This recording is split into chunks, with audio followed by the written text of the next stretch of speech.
So we are starting with SEBI as a subject, which is securities law.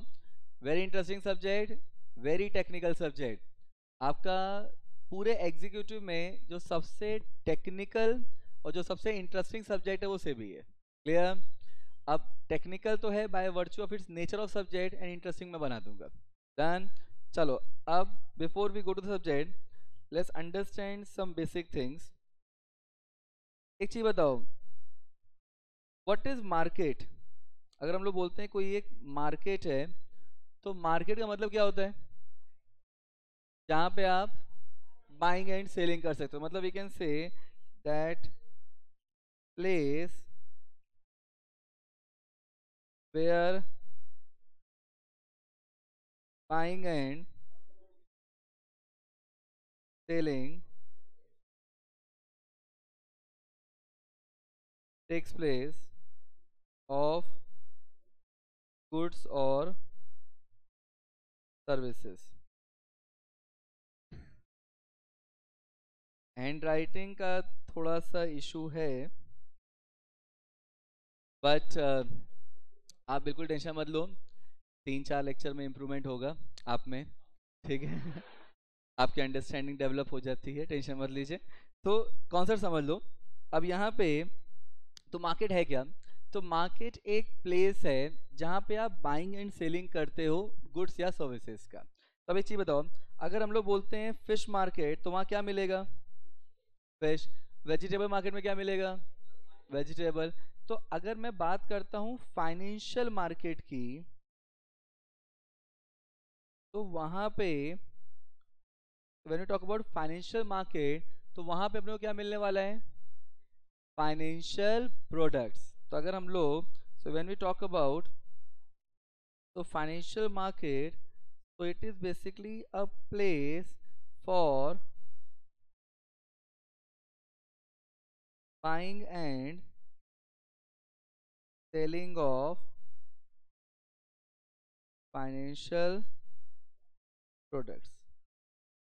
अब देखो, अब हम लोग जब यहाँ पे एक वर्ड यूज कर रहे हैं फाइनेंशियल प्रोडक्ट, तो फाइनेंशियल प्रोडक्ट किसको बोलते हैं? अगर हम लोग फाइनेंशियल प्रोडक्ट की बात कर रहे हैं तो वी कैन से शेयर्स. तो shares is nothing but financial product. Then we can say debentures. then we can say bonds. We can say government securities.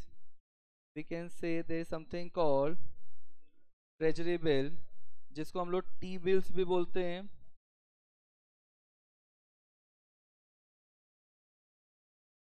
then we can say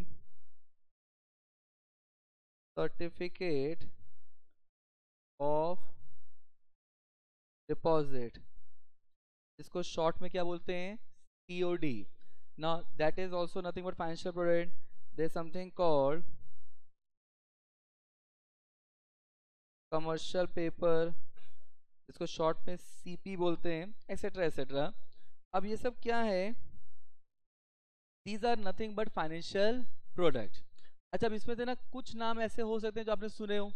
for example shares, debentures, bond, ये अपने लोगों ने सुना हुआ है यहाँ पे. तो शेयर्स, डिवेंचर, बॉन्ड ये सुना हुआ है. अच्छा, गवर्नमेंट सिक्योरिटी सुना है?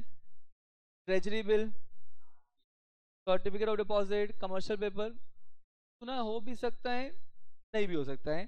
बट अल्टीमेटली ये है क्या? They all are nothing but financial products. अब देखो, अभी जो फाइनेंशियल मार्केट है, फाइनेंशियल मार्केट दो पार्ट में डिवाइड होता है. तो there is something called money market and there is something called capital market. Clear? ये वर्ड सुना है, money market and capital market. अब देखो, अब अगर हम लोग मनी मार्केट की बात करते हैं तो मनी मार्केट क्या है? तो अगर हम लोग मनी मार्केट देखें तो इट इज बेसिकली तो market for short term lending and borrowing. Clear? So money market is basically a market for short term lending and borrowing. अब यहाँ पे इस मार्केट का टेन्योर कितना होता है? तो टेन्योर ऑफ, हम लोग जो मनी मार्केट में इंस्ट्रूमेंट इशू करते हैं इनका टेन्योर कितना है? Is up to 1 year. तो मनी मार्केट इंस्ट्रूमेंट का जो टेन्योर है वो कितना है? 1 साल तक. अब देखो, अब यहाँ पे मनी मार्केट में जो इशूअर है और यू कैन से जो बोरोवर है, मतलब मनी मार्केट में कौन पैसा रेज कर रहा है? तो it is always Government of India to Reserve Bank of India. Clear?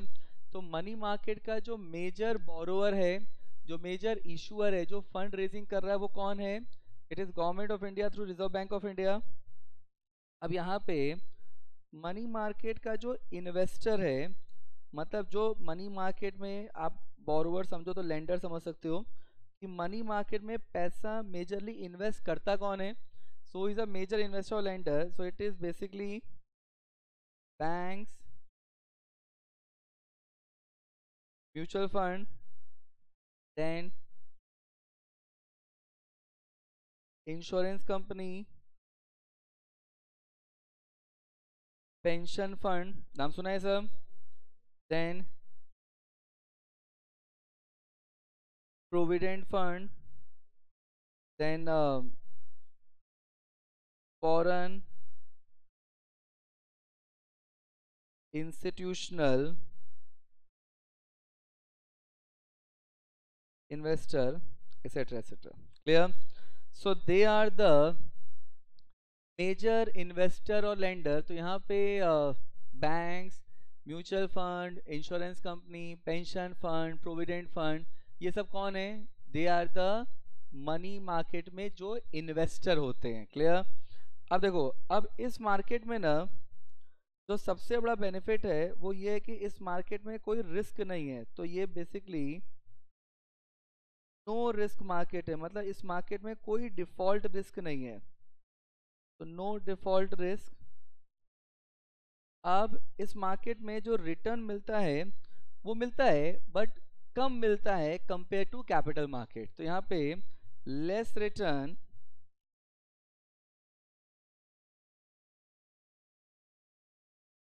Compare to capital market. अब यहाँ पे सेकेंड थिंग, जो भी रिटर्न मिलता है इस मार्केट में वो क्या है? टैक्स फ्री होता है, मतलब उसके ऊपर कोई भी टीडीएस नहीं कटता. तो यहाँ पे रिटर्न आर टैक्स फ्री, मतलब नो टीडीएस. टीडीएस वर्ड सुना है आप लोगों ने? Tax deducted at source. अब यहाँ पे अच्छा, इस मार्केट का पर्पस क्या है? तो पर्पस ऑफ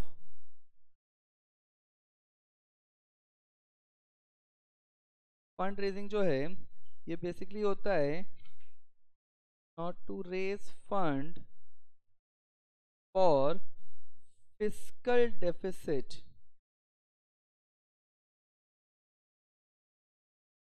मतलब you can say budgetary deficit. मतलब इस मार्केट में फंड रेजिंग का पर्पस क्या है? फंड रेजिंग का पर्पस है इज बेसिकली फिस्कल डेफिसिट या बजटरी डेफिसिट. अब यहाँ पे नाउ जो मेजर इंस्ट्रूमेंट हैं, तो इंस्ट्रूमेंट ऑफ मनी मार्केट अगर हम लोग देखें तो there is something called treasury bill, जिसको हम लोग टी बिल्स भी बोलते हैं. Then there is certificate of deposit, commercial paper. तो ये सब क्या है? These are money market instrument. यहाँ पे certificate of deposit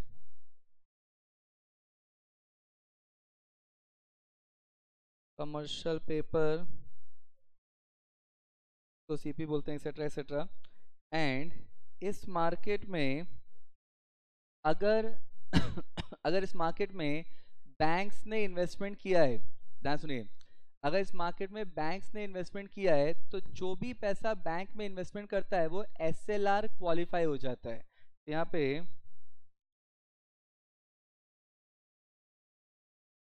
investment made by bank now shall qualify for SLR requirement। Clear? अब आप लोग सोच रहे हैं हो क्या रहा है एक्चुअली, बराबर ऐसे सोच रहे हैं ना, आई नो। अब ना एक बार बस इसको रीड करो, आपको समझ में आया नहीं आया बिल्कुल टेंशन मत लेना, फिर हम लोग कहानी चालू करेंगे। वो कहानी चालू करने से पहले कि ये थोड़ी सी भूमिका थी, ठीक है। अब एक बार सिर्फ रीड करिए, कुछ लिखना नहीं है, सिर्फ रीड करिए, ठीक है। Read this part. तो आई बिलीव यहां तक रीड कर लिया है। Now read this part. Now I believe this much part being done. Now read this part also. अब यहाँ पे ना सी, ये तो पूरा थ्योरेटिकल पार्ट था। अब पहले समझते हैं कि मनी मार्केट इंस्ट्रूमेंट बना क्यों ना। इसमें जो एक एक पॉइंट दिए है ना, इन पॉइंट का लॉजिक क्या है, एक बार अपने को कॉन्सेप्ट समझ में आ गया ना तो हर एक पॉइंट समझ में आ जाएगा। क्लियर? अब देखो, अब यहाँ पे अगर मैं दुनिया भर की इकोनॉमीज की बात करूं तो यहाँ पे दुनिया भर की इकोनॉमीज जो है ना वो बेसिकली 3 तरीके की होती है। Now this is as per WTO। WTO word सुना है? World trade organisation. क्लियर?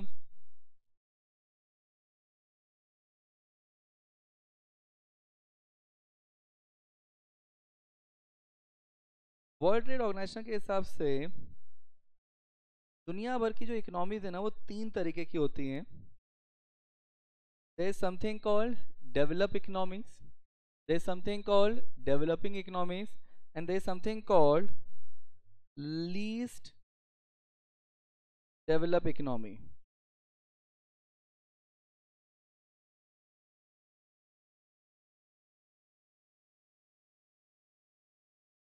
और यहाँ पे लीस्ट डेवलप जो है इसी को हम लोग बोलते हैं थर्ड वर्ल्ड कंट्रीज।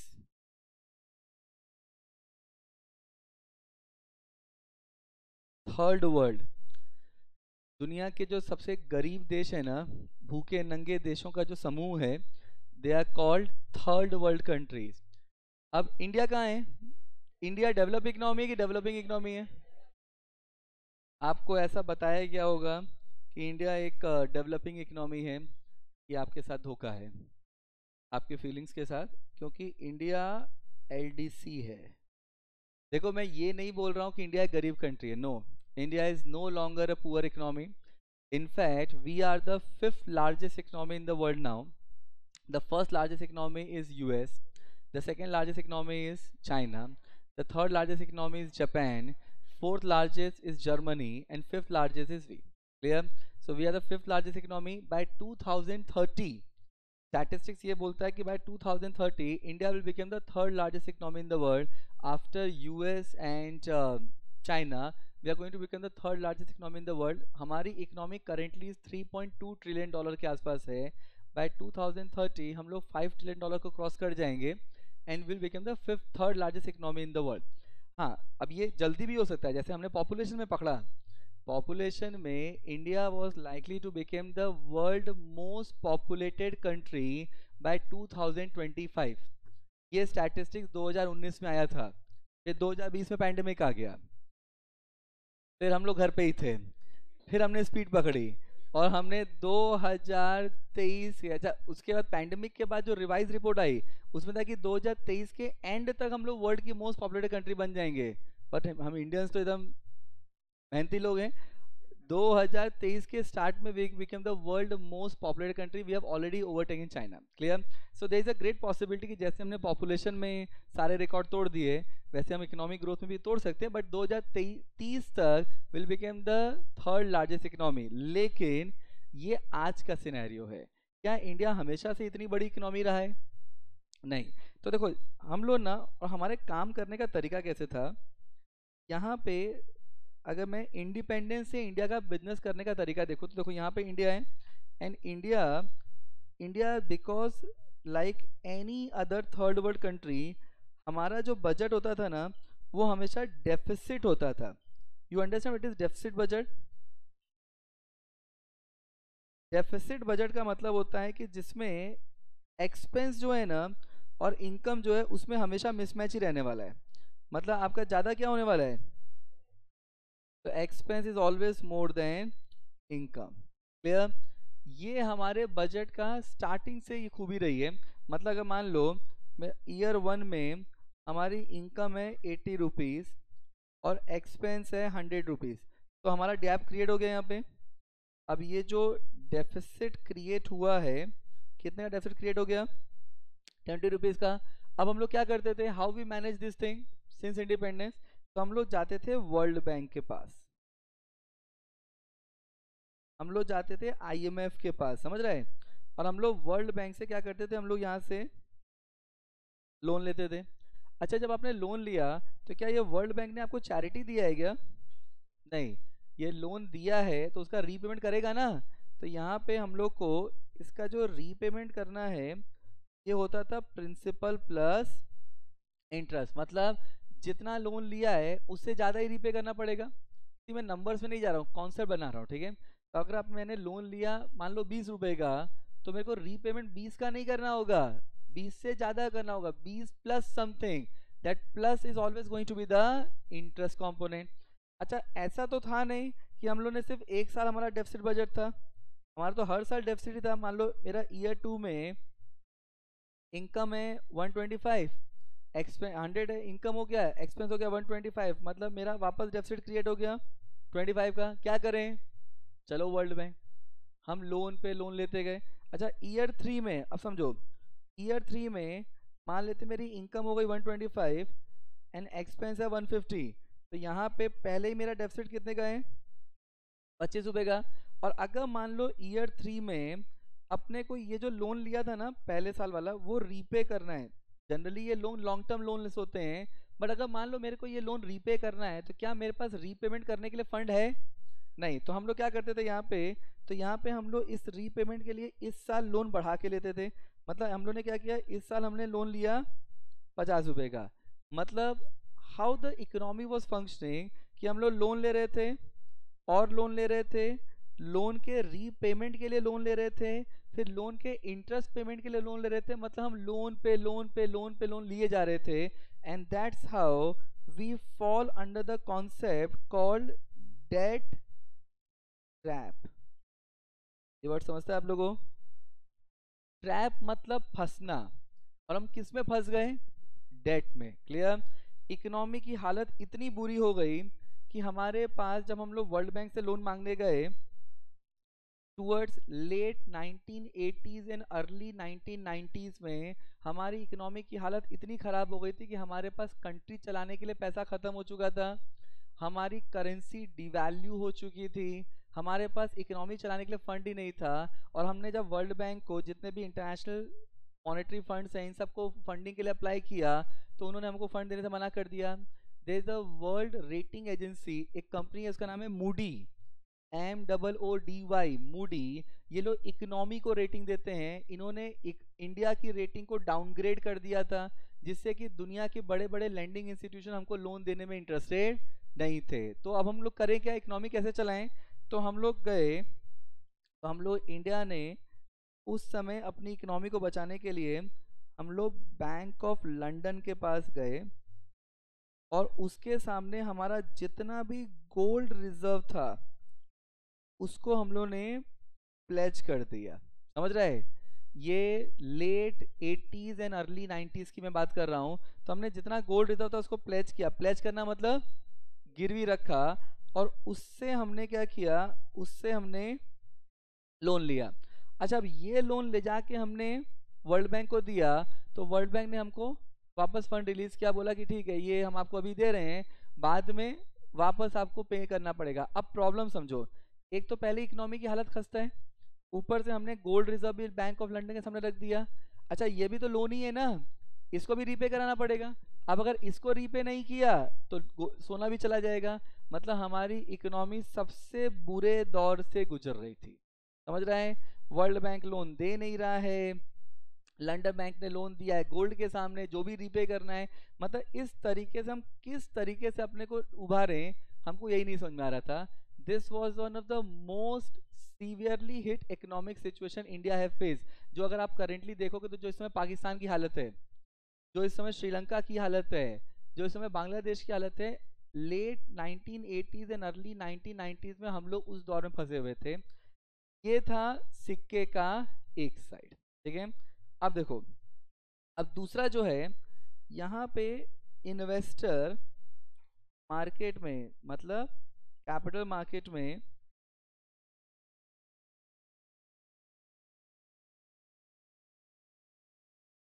हम लोग जब कैपिटल मार्केट की बात करें तो we are talking about stock exchange. Now investor stock exchange में ह्यूज इन्वेस्टमेंट कर रहे थे। अच्छा ये लोग क्यों ह्यूज इन्वेस्टमेंट कर रहे थे? क्योंकि मार्केट आपको जब रिटर्न देता है ना, तो मार्केट आपको बहुत हाई रिटर्न देता है। मतलब मार्केट एक ऐसी प्लेस है कि जब वो आपको देगा तो छप्पर फाड़ के देगा, और जब लेगा तो कपड़े उतार के ले लेगा, ठीक है। पूरा आपको साफ कर देता है मार्केट। अगर आपको मार्केट में लॉस हुआ और प्रॉफिट हुआ तो जबरदस्त प्रॉफिट होता है। I give some example. Now एक एक इन्वेस्टर हैं, उनका नाम है वॉरेन बुफेट। नाम सुना है आप लोगों ने?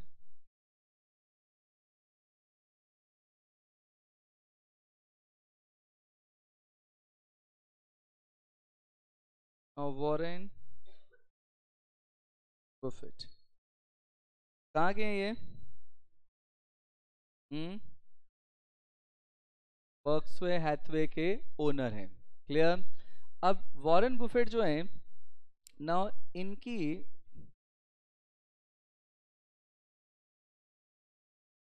ना यहाँ पे अब ये जो है ना, ये यूएस के one of the leading investor हैं।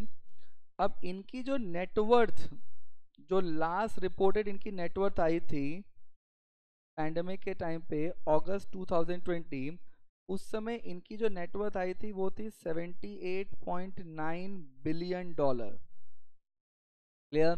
अच्छा यहाँ पे ये दुनिया के अगर टॉप रिचेस्ट पर्सन को देखोगे ना, तो उसमें आपको टॉप 5 में हमेशा मिल जाएंगे। अच्छा इस समय दुनिया का टॉप रिचेस्ट पर्सन कौन है? इलॉन मस्क वापस आ गए। हमारे गौतम अदानी साहब थे, वो सेकंड रिचेस्ट पर्सन आए थे, इस समय वो 23rd पोजीशन पे चले गए हैं। हिंडनबर्ग की रिपोर्ट के बाद जो स्लिप हुआ वो ऑलमोस्ट 150 बिलियन का स्लिप हो गया नीचे, and he is not 23rd richest person in the world.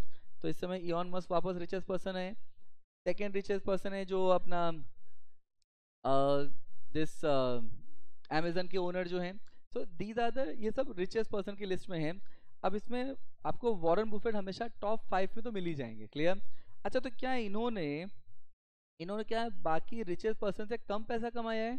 नहीं, ये दुनिया के ना सबसे बड़े फिलेंथ्रोपिस्ट हैं। फिलेंथ्रोपिस्ट उसको बोलते हैं जो चैरिटी करता है, मतलब ना he is a biggest charity maker हैं ये।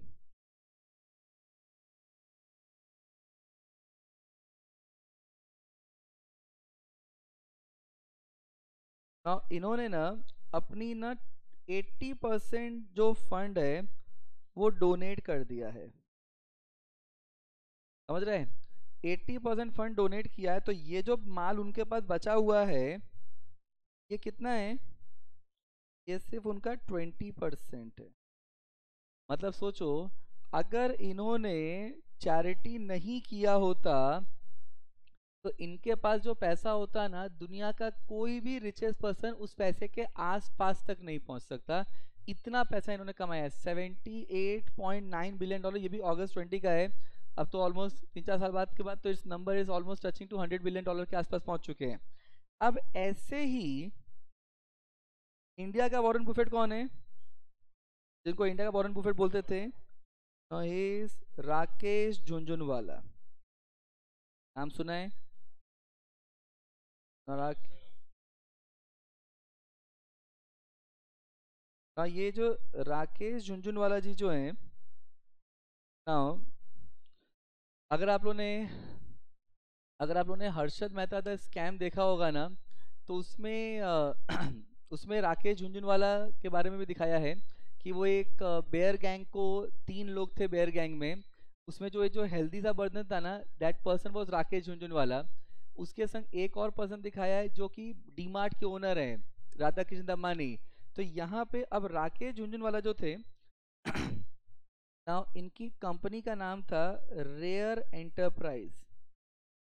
नाउ ये जो पर्सन है ना, now this Rakesh Jhunjhunwala, now he is chartered accountant bye qualification, लेकिन इनको न टैक्स में इंटरेस्ट था, न ऑडिट में इंटरेस्ट था, इनको सिर्फ पैसे में इंटरेस्ट था। और ये मार्केट में इन्वेस्टमेंट करते थे। अच्छा, ये इतनी गरीब फैमिली से आते थे कि एक टाइम पे इनके पास सेकंड क्लास लोकल ट्रेन में ट्रैवल करने का पैसा नहीं हुआ करता था। ये अपने फ्रेंड से पैसा बोरो करते थे। जब ये सीए कर रहे थे तो सीए की आर्टिकलशिप होती है ना, तो आर्टिकलशिप के टाइम पे इनको जो स्टाइपेंड मिलता था, उस स्टाइपेंड को ये सेव करते थे और उससे ना मार्केट में एनालिसिस करके पैसा इन्वेस्ट करते थे। अच्छा, मार्केट एनालिसिस बहुत अच्छा करते थे, तो इन्होंने थोड़ा पैसा बनाया। अच्छा, उससे इन्होंने और इन्वेस्टमेंट किया और पैसा बनाया। इससे उनके फ्रेंड्स को भी थोड़ा कॉन्फिडेंस आया, उन्होंने भी इनको पैसा दिया, उसको भी इन्वेस्ट किया, उनसे प्रॉफिट चार्ज किया। समझ रहा है? This is how he was making the money. अब इन्होंने 1985 में, और ये सब रियल नंबर मैं आपको बता रहा हूँ, 1985 में एक कंपनी थी टाटा टी, नाम सुना है? और टाटा टी, इनकी लाइफ का जो टर्निंग पॉइंट था ना, वो यहाँ से चालू हुआ था। इन्होंने 1985 में टाटा टी के 5,000 शेयर्स परचेज किए थे, now at the rate of 43 rupees. Now and after 3 months इस कंपनी का शेयर हो गया था 143 रुपीज। मतलब इनको 3 महीने में कितने का प्रॉफिट हुआ? 100 रुपये पर शेयर। कितने शेयर लिए थे? 143। तो कितने शेयर थे? 5,000 शेयर। तो 100 रुपये के हिसाब से अगर इसको निकाला जाए तो ये कितना हो गया? 5 लाख। ये बात मैं कब कब कर रहा हूँ? 1985। आज के तारीख में अगर इस पैसे का मल्टीपल निकालना है तो इस पैसे को 68 से मल्टीप्लाई करो, ऑलमोस्ट 70 से, इन्फ्लेशन इंडेक्स के पॉइंट से बता रहा हूँ, ठीक है? 70 से मल्टीप्लाई करो तो आज की वैल्यू बनेगी ये। मतलब he made a good amount of profit. इसके बाद इन्होंने एक कंपनी में इन्वेस्टमेंट किया जिसका नाम था टाइटन। टाइटन टाटा की फ्लैगशिप कंपनी है जो वॉच मैन्युफैक्चरिंग में है। देखो हमारे दिमाग में ना जब टाटा ये वॉच मार्केट में आया था, उस समय इंडिया में सिर्फ एक ही कंपनी थी, पता है आपको? अपने पिताजी लोग से पूछना, पहले के टाइम पे ना सिर्फ एक ही कंपनी थी वॉच मार्केट में, उसका नाम था HMT। HMT जो थी वो नेहरू जी ने चालू किया था इन कोलैबोरेशन, मतलब गवर्नमेंट ऑफ इंडिया ने, it's a government owned company थी, वो कोलैबोरेशन में था with Japan based company call citizen. Citizen company का नाम सुना है? उसके साथ कोलैबोरेट करके HMT बनाया था। अब HMT जो कंपनी थी, जो गवर्नमेंट की थी, वो एक एक यू कैन से बहुत ही ओल्ड आउटडेटेड फैशन की कंपनी थी। 3-4 डिजाइन होते थे, वॉच हैवी होती थी, मेटल की वॉच होती थी, मतलब वो बैटरी से नहीं चलती थी, आपको उसमें चाबी भरनी पड़ती थी। टाटा हैव आइडेंटिफाइड कि this is a good area where they can invest, and Tata ने उस एरिया में एंटर किया and they became a market leader. आज भी हम लोग जब वॉच की बात करते हैं ना, तो हमारे दिमाग में कौन सी, आज देखो, आज जो हम लोग वॉच मार्केट देख रहे हैं जिसमें फॉसिल है, जियोडानो है, ये सब वॉच मार्केट नहीं है, ये तो फैशन ब्रांड्स हैं। मैं बात कर रहा हूँ 1980s 90s की। उस समय सिर्फ Titan was a market leader. अब इन्होंने टाइटन के शेयर्स परचेज किए जब टाइटन का फेस वैल्यू था 10 रुपये पर शेयर, मार्केट प्राइस था 3 रुपये पर शेयर। उस समय इन्होंने टाइटन के 6 करोड़ शेयर्स परचेज किए, समझ रहे हैं? 6 करोड़ शेयर्स इन्होंने बाय किए, और ये बात है 2002-2003 की। अच्छा, अगर इन्होंने 6 करोड़ शेयर परचेज किए तो इन्होंने कितना खर्चा किया? 3 रुपए के भाव में 6 करोड़ शेयर परचेज किए, कितना खर्चा हुआ? मतलब 18 करोड़ रुपए का इन्वेस्टमेंट किया। And then in 15 years time period, मतलब 15 साल में देखो क्या टर्न अराउंड हुआ है। 2017-18 ना, ये जो टाइटन के शेयर जो इन्होंने 6 करोड़ शेयर्स लिए थे विद 2 करोड़ बोनस शेयर, ये कंपनी बोनस शेयर देती है, बोनस शेयर समझते हैं आप लोगों? ना, कंपनी ने बोनस शेयर्स दिया, तो ये जो 6 करोड़ शेयर थे कितने करोड़ शेयर बन गए? 8 करोड़ शेयर्स। इन्होंने ये 8 करोड़ शेयर्स को 2017-18 में सेल किया जब market price was 625 rupees per share. अब आप 8 करोड़ को 625 पर शेयर से मल्टीप्लाई करिए, कितना आ रहा है? तो इतना तो काउंटिंग ही नहीं आता। 8 crore into 625, I think the number will come something 5000 crore plus के ऊपर आएगा। 5000 करोड़ प्लस। अब एक चीज बताओ, अगर आपने, अच्छा इन्वेस्टमेंट कितना किया था? 18 करोड़, और रिडम्पशन वैल्यू कितनी मिली? 5000 करोड़। कितने पीरियड में? 15 ईयर्स में। अगर ये 15 ईयर्स में इन्होंने मान लो बैंक में एफडी कर दी होती तो क्या 18 करोड़ 5000 करोड़ बन जाता? कितना बनता?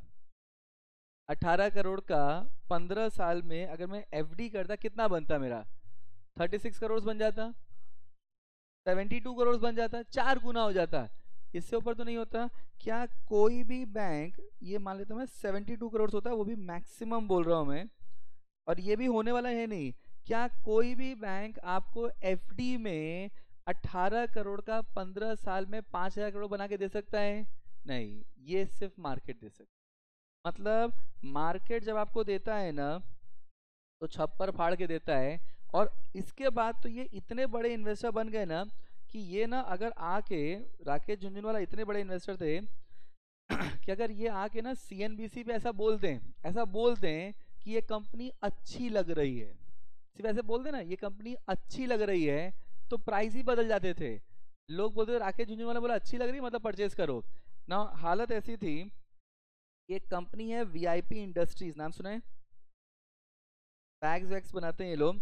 इस कंपनी का शेयर प्राइस चल रहा था 58 रुपीज पर शेयर।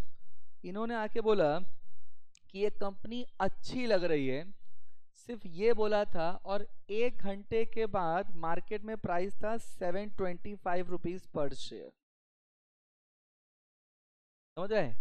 सिर्फ ये बोला ना अच्छी लग रही है, तो इन्वेस्टर टूट पड़ते थे कि ये तो परचेज करना ही पड़ेगा बिकॉज राकेश झुनझुनवाला ने बोला है। और अगर ये बोल दे कि ये कंपनी अच्छी लग रही है और इस कंपनी में वो ना थोड़ा इन्वेस्टमेंट करते हैं, मतलब कुछ शेयर्स परचेज कर लें, तब तो नंबर ही बदल जाते थे। एक कंपनी है वालचंद, ये वालचंद का जो शेयर चल रहा था वो अराउंड 825 रुपीज के आसपास का शेयर था। नाउ 825 पर शेयर चल रहा था। इन्होंने बोला ये कंपनी अच्छी लग रही है सीएनबीसी में, और उस कंपनी के सिर्फ 100 शेयर्स परचेज किए थे, सिर्फ 100 शेयर परचेज किया मार्केट क्लोजिंग के टाइम पे। मार्केट का टाइमिंग क्या होता है? 9 से लेके 3:30 बजे तक, बराबर। इन्होंने इन्होंने मार्केट में सर्टेन शेयर परचेज किए, 100 शेयर परचेज किया, और जब नेक्स्ट दिन मार्केट खुला तो वालचंद के शेयर का प्राइस था 11,500 रुपए पर शेयर। मतलब इनको ना बड़ी बड़ी कंपनी के प्रमोटर्स पैसा देते थे कि सर आप जाके बोल दो अच्छी लग रही है, बस आप जाके बोल दो अच्छी लग रही है, शेयर्स के वैल्यू खुद ही बदल जाएंगे। Now this is something. अच्छा, यहाँ पे ये इतने बड़े इन्वेस्टर हो गए थे कि पैंडमिक से पहले ना ऑस्ट्रेलिया का एक फंड है मैक्यूरिन, गूगल पे लिखोगे मैक्यूरिन मिल जाएगा। इनके ना हर 3 से 4 साल में इनके पोर्टफोलियो को देखने की बिडिंग होती थी। मतलब राकेश झुंझुनवाला ने कहाँ इन्वेस्टमेंट किया है सिर्फ ये देखने को मिल जाए, बाकी वो लोग खुद कर लेंगे, इसको देखने की बिडिंग होती थी। प्री पैंडमिक जो लास्ट ऑक्शन हुआ था उसमें मैक्यूरिन करके एक फंड था, उसने इनके पोर्टफोलियो को देखने की बिडिंग के लिए 153 करोड़ पे किए थे।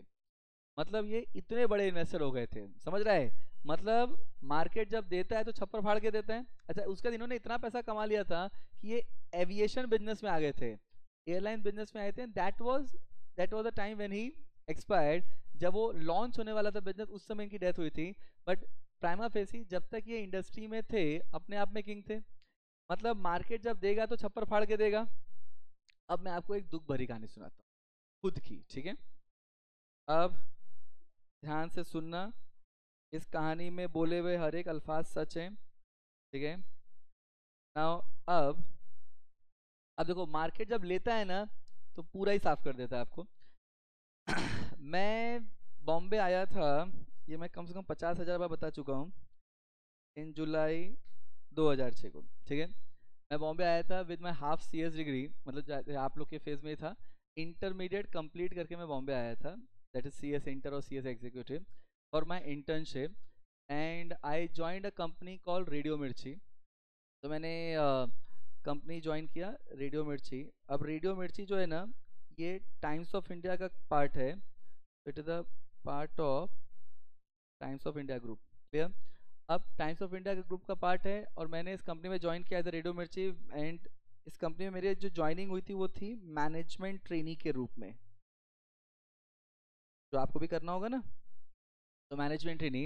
एंड जो मेरा स्टाइपेंड था जो आपको, वो था स्टार्टिंग स्टाइपेंड था मेरा 6,000 रुपये पर मंथ। अच्छा, एक चीज़ याद रखना, ये बात मैं कर रहा हूँ अगस्त 2006 की। एंड मेरा जब आर्टिकलशिप ख़त्म हुआ, हम लोग के टाइम पे ना 15 मंथ्स की आर्टिकलशिप करनी पड़ती थी, जो कि अब बढ़ा के इंस्टीट्यूट ने 21 मंथ्स की ट्रेनिंग कर दिया है। तो you have a EDP and then you have a 21 months training and all that. तो हम लोग के टाइम पे ये 15 मंथ्स की ट्रेनिंग थी। तो जब मेरी आर्टिकलशिप ख़त्म हुई थी ना, उस समय मेरा जो स्टाइपेंड था वो था 25,000 रुपये। अगर आपको कोई भी ऐसा बोले ना कि स्टाइपेंड आर्टिकलशिप के टाइम पे नहीं बढ़ती, तो उसको सीधा मेरा नंबर दे देना, सीधा। मैं डॉक्यूमेंट्री एविडेंस के साथ प्रूफ कर सकता हूँ कि स्टाइपेंड बढ़ती है। If you are performing well in your organisation, 100% stipend बढ़ती है। मेरी खुद की बढ़ी है, 15 महीने में 6,000 से मेरी स्टाइपेंड बढ़ के 25,000 हो गई थी, ठीक है? अब तो मैंने as a management trainee join किया, और मेरी जो पहली सैलरी थी तो 2007 में, और मेरी जो फर्स्ट सैलरी थी मेरे को अपॉइंट किया गया, मेरी ट्रेनिंग ख़त्म हुई और ट्रेनिंग ख़त्म होते ही कंपनी ने मेरे को एब्जॉर्व कर लिया और मेरे को एज अ CS अपॉइंट किया गया था of subsidiary company of radio मिर्ची। स्टार्टिंग में मैं सब्सिडरी कंपनी का CS था, और मेरी जो स्टार्टिंग CTC थी, CTC समझते हैं आप लोगों को? CTC, ये जो सब्सिडरी कंपनी थी इसका नाम था टाइम्स इनोवेटिव मीडिया। अब जो मेरी स्टार्टिंग सैलरी थी ना, CTC का मतलब होता है कॉस्ट टू कंपनी, ये था मेरा 10 लाख पर एनम। मतलब मेरी फिक्स सैलरी जो आती थी वो था 8 लाख, और जो मेरा बोनस था, बोनस मिलता है ना साल में ईयर एंड में, वो था 2 lakh. This was my starting salary. ये बात मैं कर रहा हूँ 2007 की। आज हम लोग कहाँ खड़े हैं? 2023 में, बराबर। मतलब इस बात को कितने साल हो गए? ऑलमोस्ट 16 ईयर्स, 16 ईयर्स हो गए। नाउ 16 ईयर्स पहले की बात है. I was 21 years at that time. I am 37 now. ना 21 ईयर के लड़के को, अच्छा मेरे जो इन हैंड सैलरी थी, मतलब ये जो 8 लाख पर एनम है, तो मेरा टोटल जो सैलरी इन हैंड आता था वो आता था मेरा कुछ 65,000 पर मंथ. अब अगर किसी 21 साल के बच्चे को 65,000 रुपये सैलरी मिल रही है तो नॉट अ बैड नंबर. और मेरा एक्सपेंस जो था पर महीने का वो 5,000 रुपये था. मतलब मेरी हर महीने 60,000 रुपये की सेविंग थी. मतलब गर्लफ्रेंड थी नहीं मेरी, तो कहते हैं ना, तुम होती तो ऐसा होता, तुम होती तो वैसा होता, बट तुम नहीं होती तो पैसा होता. ठीक है. तो इससे क्या सीखा हमने कि इस सब फालतू मोह माया में नहीं फंसने का, पैसा कमाने का. ठीक है. अब यहाँ पे मेरी हर महीने 60,000 रुपये की सैलरी बच रही थी. अब मैं सोचूं मैं करूं क्या इस पैसे का, इतना पैसा बच रहा है. तो और my father was working at that time. He was India head in a company called Kumar Mangalam Aditya Birla group of company का नाम सुना है, जिसको इस समय कुमार मंगलम बिरला हेड कर रहे हैं ना. उसमें वो इंडिया हेड थे सीमेंट डिवीजन के. तो उनको मेरा पैसा चाहिए ही नहीं था, अच्छी खासी उनकी सैलरी आ रही थी. तो मेरा हर महीने ना 60,000 रुपये इकट्ठा हो रहा था. मैंने सोचा यार करूँ क्या इसका. तो मैंने कहा चलो एक काम करते हैं, मार्केट में इन्वेस्टमेंट करना चालू करते हैं. तो जनवरी मैंने जनवरी 2008 में एक कंपनी है, उसका नाम है, मैंने अपना डीमैट अकाउंट ओपन किया. डीमैट समझता है आप लोगों, कितनों किसी के पास है डीमैट अकाउंट यहाँ पे? Anyone having demat account? Okay. तो मैंने अपना डीमैट अकाउंट ओपन किया और मैंने सीधा फर्स्ट कंपनी जो मेरी लाइफ की थी जिसमें इन्वेस्टमेंट किया उसका नाम था इस्पात इंडस्ट्री. लक्ष्मी मित्तल की कंपनी है ये. अब इस कंपनी का मैंने 10,000 शेयर्स परचेज किया ना. उस समय शेयर का प्राइस चल रहा था 21 रुपीज़ पर शेयर. मतलब क्या पैसा तो बहुत था ना मेरे पास. तो मैंने कितना खर्चा किया, तो 10,000 इंटू 21 मतलब 2.1 लैक्स प्लस ब्रोकरेज. ब्रोकरेज समझता है आप लोगों? आप जब मार्केट से शेयर परचेज करते हो तो आपको कुछ ब्रोकरेज पे करना पड़ता है. मतलब मेरा कुछ अराउंड 2.25 लैक्स के आसपास का खर्चा हुआ. क्लियर? अच्छा मैंने ना अपने मैंने तो इन्वेस्टमेंट किया ही, और मैंने अपने जिया जी को एडवाइस दिया कि जिया जी इन्वेस्टमेंट करो. मैंने पूरा कैलकुलेशन कर लिया है, जबरदस्त कंपनी है, ऐसा रिटर्न देगा कि मतलब आपकी तबीयत खुश हो जाएगी. ठीक है. अब होता क्या है ना कि कोई 21-22 साल का बच्चा है, डिग्री हो गई, पास हो गया, जॉब लग गई, सैलरी भी मिल रही है, लेकिन हम उसको मानते हैं बच्चा ही है. हम 21-22 साल के बच्चे के कहने पे इन्वेस्टमेंट नहीं करते. तो बोले हाँ हाँ करेंगे करेंगे, नहीं किया. 3 महीने बाद इस्पात का रेट हो गया 65 रुपीज़. अब मैंने क्या किया, मैंने 10,000 शेयर बेच दिए. मतलब मेरे को कितना मिला, 6.5 लैक्स माइनस ब्रोकरेज. ब्रोकरेज क्या होता है, जो आपको ब्रोकर को पे करना पड़ता है when you buy the shares as well as when you sell the share. तो मेरे को टोटल कुछ 6.25 लैक्स के आसपास का अमाउंट आया. और मेरे को इस पूरे प्रोसेस में 4 लाख रुपए का शुद्ध प्रॉफिट हो गया. समझा? अब मेरा कॉन्फिडेंस तो नेक्स्ट लेवल पे चला गया. और जिया जी को डिसअपॉइंटमेंट किया, अरे शिट यार, देखो कमाना हर आदमी चाहता है. ठीक है. फिर आई नेक्स्ट फेज पे हम लोग पहुंचे. अब आया अप्रैल 2008. ठीक है. अब एक कंपनी है, उसका नाम है ETC एंटरटेनमेंट. आपने कंपनी का नाम सुना है? म्यूजिक की कंपनी है, गाने वाने की कंपनी है. अब इस कंपनी का नाम अंदर से इसकी टिप आई थी, सीधे CFO ने ही टिप दी थी मेरे को कि कंपनी में हम लोग कुछ बड़ा कर रहे हैं, मतलब दोस्त थे. अब यहाँ पे इस कंपनी का भाव चल रहा था 51 रुपीज़ पर शेयर. अब मैंने अपने जिया जी को बोला कि जिया जी 7 दिन में खेला होने वाला है, आप इन्वेस्टमेंट करो, 7 दिन में नंबर बदल जाएंगे. अब इस बार ना वो बड़े डायलेमा में थे, यार करें नहीं करें, करें नहीं करें, मतलब कमाना भी है लेकिन पता नहीं डूब न जाए पैसा. नहीं किया. 7 डेज के बाद ना इस कंपनी का रेट था 76 रुपीज पर शेयर। देखो ये जो मैं आपको कहानी सुना रहा हूँ ना, इसमें बोले हुए हर एक अल्फाज सच है, इसका पूरा वास्तविकता ही है ये, समझ रहे हैं। 50% का एप्रिसिएशन मिला, मतलब मैंने अपना पूरा 4 लाख रुपए यहाँ इन्वेस्ट कर दिया था, और ये 4 लाख कितना बन गया, 6 लैक्स। 50% का एप्रिसिएशन हुआ तो 4 लैक्स बन गया मेरा, सीधा 6 लैक्स। अब मेरे जिया जी को ना मेरे पे पूरा कॉन्फिडेंस आ गया था, ठीक है। उनको समझ में आ गया कि भाई देखो दुनिया में कुछ गिफ्टेड लोग भी होते हैं, उम्र से जजमेंट नहीं करना चाहिए, कुछ होते हैं समझदार लोग। अब वो मेरे से ना सामने से पूछते थे कि बताओ यार कोई इन्वेस्टमेंट का कुछ बताओ, कुछ आ रहा है क्या, कुछ बताओ। मैं बोलता हाँ आप टेंशन मत लो बताऊंगा। फिर आई वो शुभ घड़ी, जुलाई 2008। कंपनी का नाम Hindalco.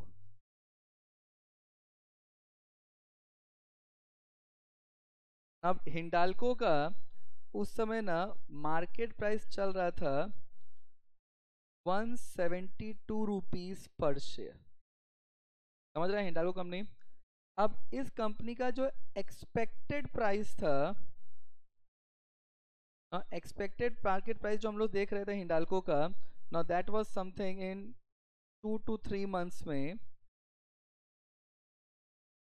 Now that was approximately around 375 पर शेयर।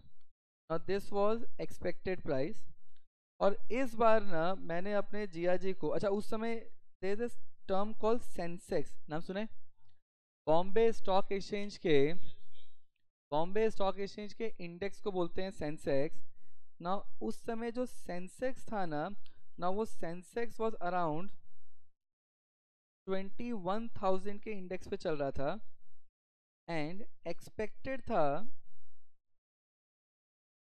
जो कि इस समय सेंसेक्स कुछ अराउंड 60,000 इंडेक्स पे चल रहा है।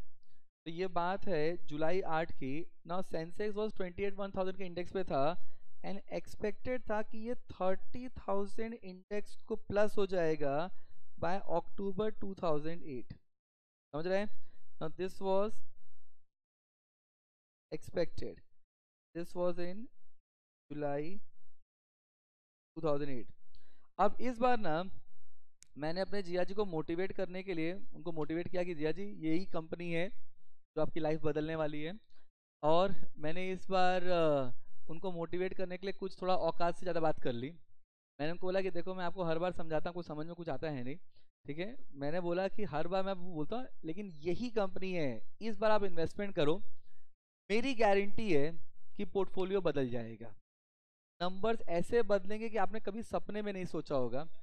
आप खुद के पोर्टफोलियो को पहचान नहीं पाओगे और जिंदगी भर याद करोगे आप मेरे को। मैंने तो सारी बातें अच्छे कंटेक्स्ट में बोली थी, सब कुछ अच्छा जा रहा था। और उन्होंने क्या किया, उन्होंने उनका ना ये मोबाइल के टावर्स लगाते हैं ना, उसका बिजनेस है। ये लोग क्या करते हैं, जब कोई टेलीकॉम कंपनी इनको ऑर्डर देता है तो पहले 10-12 लाख रुपए की सिक्योरिटी डिपॉजिट देना पड़ता है, फिर इसमें 30-40 लाख रुपए का उनका खर्चा होता है, और फिर टेलीकॉम कंपनी जैसे एयरटेल जितने भी हैं ये लोग खुद इंस्टॉलेशन नहीं करते, ये लोग उसके सर्विस प्रोवाइडर रखते हैं, और फिर उनको 60-70 लाख रुपए रिलीज कर दिया जाता है।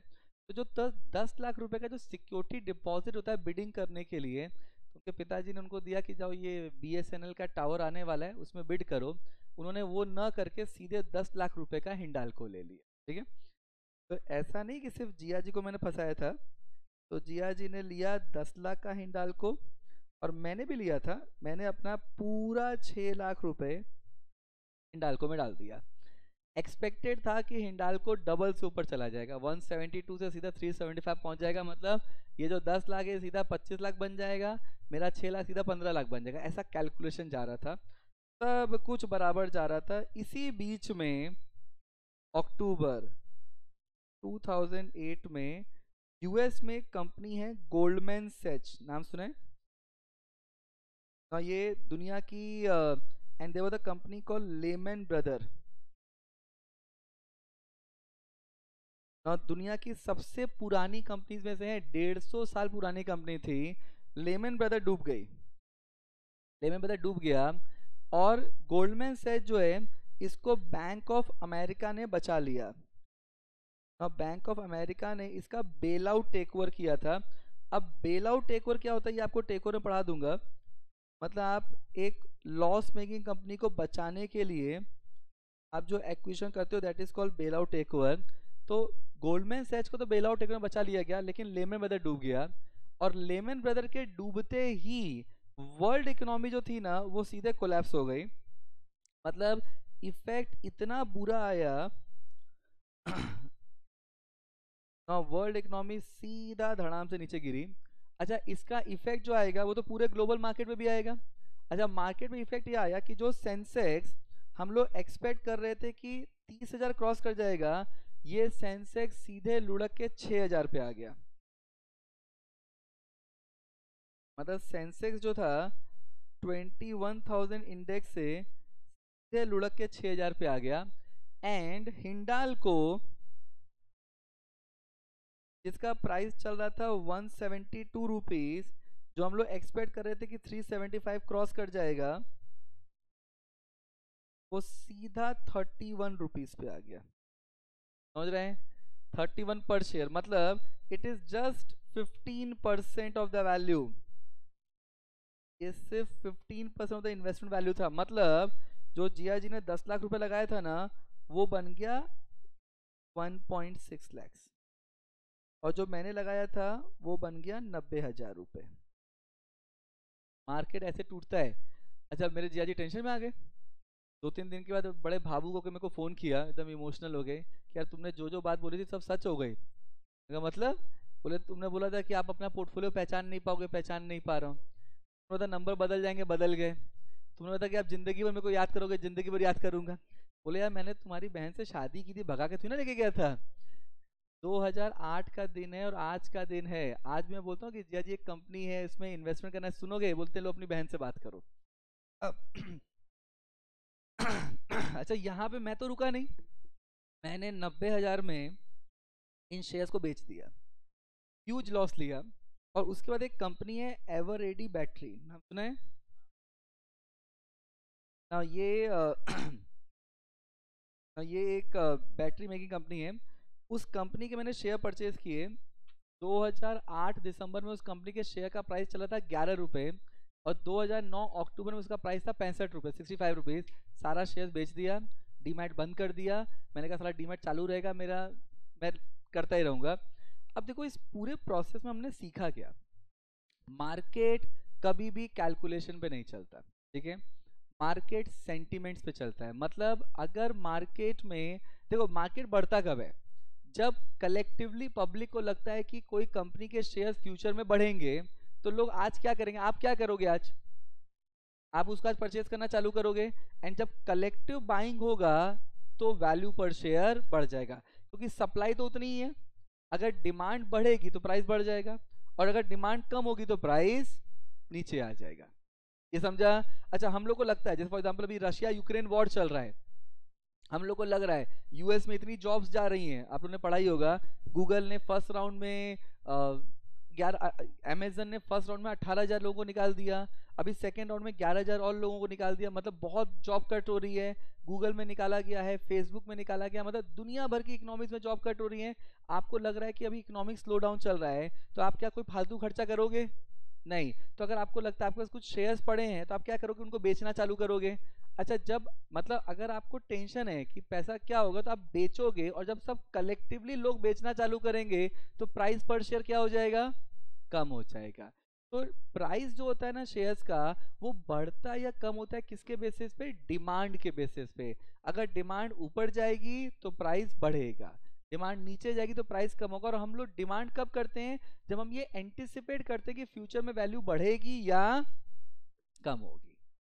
ये समझा? तो देखो दो चीज याद रखना। मैं आपको जब सिखाऊंगा से भी, करोड़ों से नीचे कोई बात ही नहीं होती है, ठीक है? 200 करोड़ 300 करोड़ ऐसी बात होगी। आपको डेरिवेटिव जब सिखाता हूँ तो मैं आपको CFA लेवल 2 तक सिखा देता हूँ।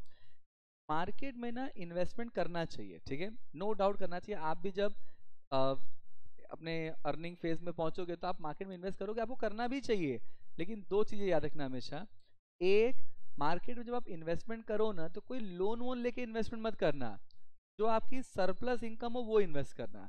क्योंकि मार्केट कैलकुलेशंस पे नहीं चलता, मार्केट सेंटीमेंट्स पे चलता है। अगर कैलकुलेशन में मार्केट चलता ना तो मेरे पास कम से कम 100 करोड़ रुपए तो आज की तारीख में होते। दूसरा, मार्केट में जब इन्वेस्टमेंट करना तो खुद इन्वेस्ट करना, किसी को ज्ञान मत देना। क्योंकि तुमने किसी को ज्ञान दिया ना, तो अगर उसने प्रॉफिट कमाया तो थैंक यू बोलेगा नहीं बोलेगा पता नहीं, लेकिन गाली जरूर पड़ेगी तुमको। लॉस हुआ तो गाली मिलने वाली है। अब देखो, इसका मतलब मार्केट जो है वो हाईली फ्लक्चुएटिंग एरिया है। अब एक चीज देखो, अब हम लोग कहानी के वापस कहानी पे जाते हैं। अब यहाँ पे हम लोग यहाँ पे थे, एक तरफ हमारी इंडियन इकोनॉमी बुरे हाल में चल रही थी, बुरे हाल में थी, एंड दूसरी तरफ जो इन्वेस्टर है वो मार्केट में ह्यूज इन्वेस्टमेंट कर रहा था। क्यों? क्योंकि वहां पे हाई रिटर्न मिल रहा था। अच्छा, अब गवर्नमेंट ने क्या बोला? गवर्नमेंट ने बोला इन्वेस्टर को कि यार तुम उतना पैसा वहां इन्वेस्ट कर रहे हो, थोड़ा हमको दो। मतलब यहाँ पे इन्वेस्टर में जो बड़े बड़े इन्वेस्टर थे वो था banks, mutual fund, insurance company, pension fund, provident fund, F I I etcetera etcetera. Clear?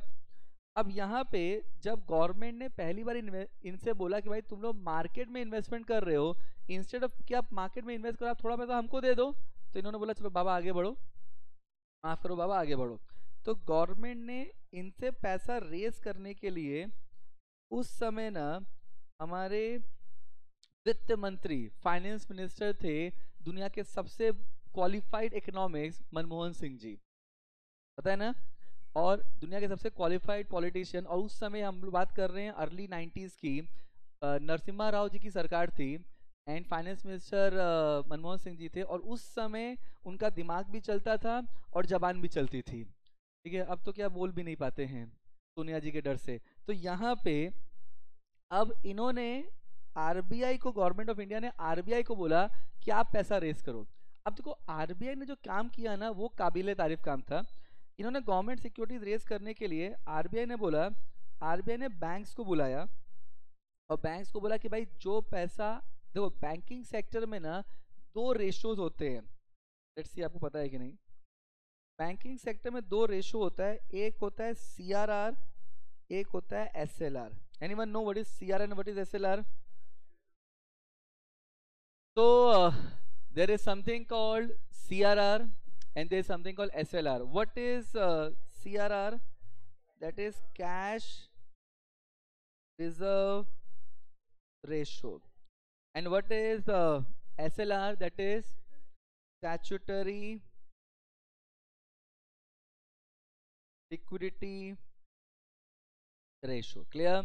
अब देखो, अभी जो CRR चल रहा है ये अप्रोक्सीमेटली 4% है, एंड एसएलआर जो है वो अप्रोक्सीमेटली 23% है। अब ये होता क्या है? I am not asking for the full form, I am asking for the concept, what is CRR and what is SLR. अब सुनो, तो यहाँ पे now what is CRR and what is SLR. देखो सीआरआर जो होता है ना वो कैश के फॉर्म में ना कमर्शियल बैंक को आरबीआई के पास रखना पड़ता है। मतलब it is something the reserve which commercial bank have to keep with RBI. किस फॉर्म में?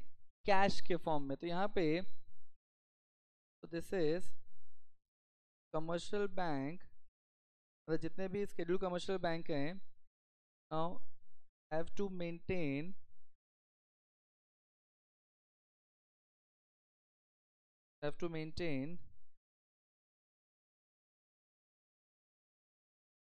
a certain amount of fund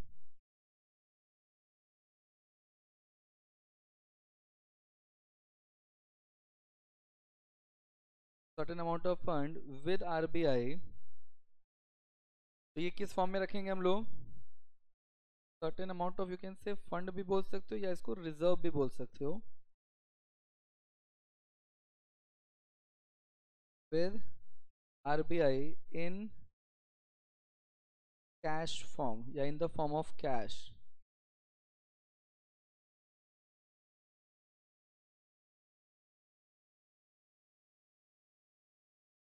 इसको बोलते हैं कैश रिजर्व रेशो। अच्छा, अभी व्हाट इज एसएलआर और एसएलआर क्यों रखा जाता है? सिंपल लॉजिक ये है, आज हम लोग ने मान लो बैंक में एफडी किया है, ठीक है, और हम सब ने मान लो एक साथ हम लोग बैंक में एफडी लेने चले गए, तो बैंक के पास उस समय उतना पैसा रहेगा, जरूरी है क्या? अभी I give an example, US में एक बैंक था सिलिकॉन वैली बैंक, पता है बंद हो गया। क्या हुआ था उसमें?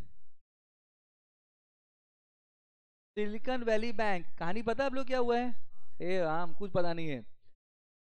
जिनको पता है वेरी गुड, बट जिनको नहीं पता है, see this are the major changes taking place in the market, समझ रहे हैं? अब सिलिकॉन वैली बैंक ये क्या है, इसकी थोड़ी सी ब्रीफ कहानी सुना देता हूँ, बहुत ज्यादा तो मैं नहीं जानता था। Silicon Valley Bank as the name से, देखो ये क्या है, सिलिकॉन वैली। सिलिकॉन वैली मतलब क्या हुआ कि जो स्टार्टअप्स में, सिलिकॉन वैली मतलब जैसे हम लोग बोलते हैं ना कि इंडिया का सिलिकॉन वैली बैंगलोर है, क्योंकि वहां पे स्टार्टअप्स ज्यादा होते हैं। तो silicon Valley bank basically startups का बैंक था।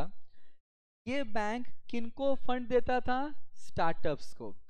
ये बैंक में जो पैसा लोग रखते थे वो कौन थे? स्टार्टअप्स। अब एक चीज समझो, आज मान लो प्रोविंस एक स्टार्टअप है, अब मैंने फंड रेज किया, तो फर्स्ट ऑफ ऑल मैं जब फंड रेज करूंगा तो मैं यहाँ पे लोन लेना चाहूंगा या इक्विटी लेना चाहूंगा? इक्विटी। समझो, मैं अगर आज स्टार्टअप हूं तो मैं इंटरेस्ट बर्डन लेना चाहूंगा क्या? नहीं। तो मैं, आप लोग शार्क टैंक देखते होंगे, शार्क टैंक इंडिया या शार्क टैंक यूएस, वो लोग क्या करते हैं, वो लोग इक्विटी परचेज करते हैं, आपका एक पर्टिकुलर पर्सन वैल्यूएशन करके आपकी इक्विटी परचेज करते हैं। तो यहाँ पे ना सिलिकॉन वैली बैंक में भी यही हुआ कि सिलिकॉन वैली बैंक में जो स्टार्टअप्स जो पैसा रेज करते थे, अब स्टार्टअप ने, मान लो मैंने 100 बिलियन पैसा रेज कर लिया, 100 मिलियन का मैंने फंड रेजिंग कर लिया, लेकिन पूरा पैसा एक साथ तो यूज होने वाला नहीं है, तो मैं क्या करता था, ये पैसा हम लोग सिलिकॉन वैली बैंक में रखते थे। सेकेंडली, सिलिकॉन वैली बैंक में जो पैसा डिपॉजिट हो रहा था वो स्टार्टअप्स का था। अच्छा, दूसरा, ये लोग पैसा इन्वेस्ट कहाँ करते थे? या तो स्टार्टअप्स में इन्वेस्ट करते थे, या तो ये लोग वेंचर कैपिटल को फंड देते थे जो स्टार्टअप में इन्वेस्ट करता था। अब प्रॉब्लम ये हुई कि इनके पास जो डिपॉजिट पड़ा था वो ज्यादा था, और जो इन्होंने लोन दिया था वो कम था। सेकेंडली, तो जब इनके पास जो पैसा बचा हुआ था वो इन्होंने क्या किया, गवर्नमेंट सिक्योरिटीज में इन्वेस्ट कर दिया। अब रशिया यूक्रेन वॉर की वजह से गवर्नमेंट सिक्योरिटी की वैल्यू कम हो गई, और गवर्नमेंट सिक्योरिटी में वैल्यू हमेशा लॉन्ग पीरियड के लिए होती है। अब जब रशिया यूक्रेन वॉर में प्रॉब्लम हुई तो स्टार्टअप्स में फंड रेजिंग करने के लिए, जब फंड विड्रॉ करने के लिए जब इस बैंक के पास पहुंचे, तो इस बैंक ने बोला कि भाई अभी हमारे पास उतना पैसा नहीं है, आप बाद में आना। तो अगर आप स्टार्टअप हो और मैं बैंक हूँ, आपने अपना पैसा मेरे पास रखा है, और मैं आके आपको बोलता हूँ कि नहीं अभी तो पैसा नहीं है, बाद में आना, तो क्या बाद में आओगे? नहीं, आप तो टेंशन में आ जाओगे। और सारे के सारे डिपॉजिटर पहुंच गए बैंक के पास पैसा मांगने के लिए, जिससे बैंक के पास पैसा ही खत्म हो गया।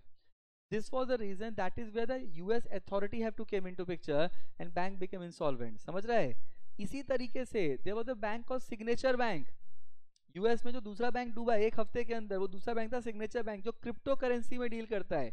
अब क्रिप्टो करेंसी मार्केट इसमें फ्रेजाइल हो रखा है, तो बिकॉज उसके इन्वेस्टर पैसा विड्रॉ करने निकले, पैसा था ही नहीं, बैंक इंसॉल्वेंट हो गया। तो इसका मतलब ये है कि ऐसा इंडिया में ना हो, इसके लिए बैंक्स को क्या करना पड़ता है, कुछ पैसा, मान लो आपने बैंक ने सबको लोन दिया हुआ है, कुछ पैसा रेस किया है, तो कुछ पैसा बैंक को खुद के पास हमेशा मेंटेन करना पड़ेगा, जो वो लोग किस काम के लिए यूज करेंगे, अगर कल की तारीख में डिमांड ज़्यादा आ जाती है। तो ये जो स्टैट्यूटरी लिक्विडिटी रेशो है ना, ये वो अमाउंट है जो बैंक को हमेशा अपने पास मेंटेन करना पड़ेगा। तो यहाँ पे amount which commercial bank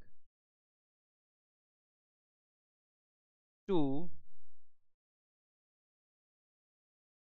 maintain, need to maintain with themselves, किस फॉर्म में, इन लिक्विड फॉर्म,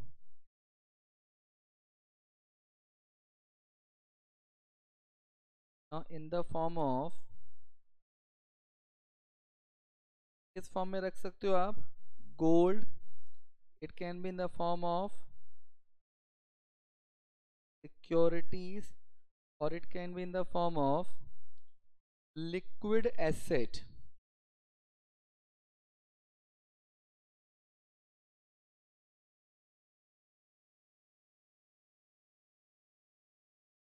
अब देखो, यहाँ पे ये लोग गोल्ड, लिक्विड एसेट रख सकते हैं, मतलब अब देखो, अब इसको अगर एक एग्जांपल समझा जाए, मतलब बैंक को ये पैसा खुद के पास रखना पड़ेगा, मतलब they have to keep with themselves. ये वाला बैंक सीआरआर किसके पास रखा था? आरबीआई के पास। ये किसके पास रखा है? देमसेल्फ। मतलब क्या हुआ? अच्छा चलो एक एग्जांपल देखते हैं। मान लो आईसीआईसीआई बैंक, नाम सुने? हम मान लेते हैं बैंक जो है वो है आईसीआईसीआई बैंक। क्लियर? अब आईसीआईसीआई ने फंड रेस किया से 1000 करोड़ का फंड रेस किया, तो क्या आईसीआईसीआई इस पूरे पैसे को यूज कर सकता है? नहीं। उनको क्या करना पड़ेगा? उनको पहले इस पैसे में से सीआरआर माइनस करना पड़ेगा। अच्छा सीआरआर कितना चल रहा है? 4%। एसएलआर माइनस करना पड़ेगा। एसएलआर कितना चल रहा है? 23%। मतलब सीआरआर का 40 करोड़ माइनस करो, एसएलआर का 230 करोड़ माइनस करो, मतलब टोटल आईसीआईसीआई कितना पैसा रेस कर सकता है और यूज कर सकते हैं? That is equal to 730 crore. अब ये जो 730 करोड़ है इसको आईसीआईसीआई यूज करेगा, तो बैंक के पास जो पैसा होता है बैंक उसको किस काम के लिए यूज करता है? एक तो क्रेडिट क्रिएशन के लिए, मतलब हम लोग जब बोलते हैं क्रेडिट क्रिएशन इसका मतलब लोन देने के लिए, दूसरा इन्वेस्टमेंट के लिए। अब एक चीज बताओ, ये तो 730 करोड़ यूज कर लेगा, व्हाट अबाउट दिस 230 करोड़? अच्छा ये 40 करोड़ किसके पास है? ये 40 करोड़ किसके पास है? आरबीआई के पास। तो ये तो रख दिया हम लोग ने आरबीआई के पास। अब यहाँ पे ये 40 करोड़ तो रखा है आरबीआई के पास, और ये जो 230 करोड़ ये किसके पास रखा है? With ICICI bank. मतलब ये खुद के पास ही रखा है ना। अब ये 230 करोड़ पे आईसीआईसीआई क्या इनकम कमा रहा है? कुछ कमा रहा है? इसको आप ऐसे समझो, आज आप घर जाओ, घर जाके ना आप 10 रुपए का जेब से नोट निकालो और उसको अपने घर के लॉकर में रख दो, ठीक है? 10 दिन के बाद वो 10 रुपया कितना हो जाएगा? 10 ही रहेगा ना। पैसा खुद तो ग्रो होता नहीं है, आपको पैसे को ग्रो करने के लिए क्या करना पड़ता है? इन्वेस्ट करना पड़ता है। तो जो 230 करोड़ आईसीआईसीआई के पास पड़ा है उस पे वो क्या कमा रहे हैं? कुछ नहीं, कुछ नहीं, वो तो एज इट इज पड़ा हुआ है। तो गवर्नमेंट ने क्या बोला, आरबीआई ने क्या बोला, देखो कितना मस्त दिमाग लगाया।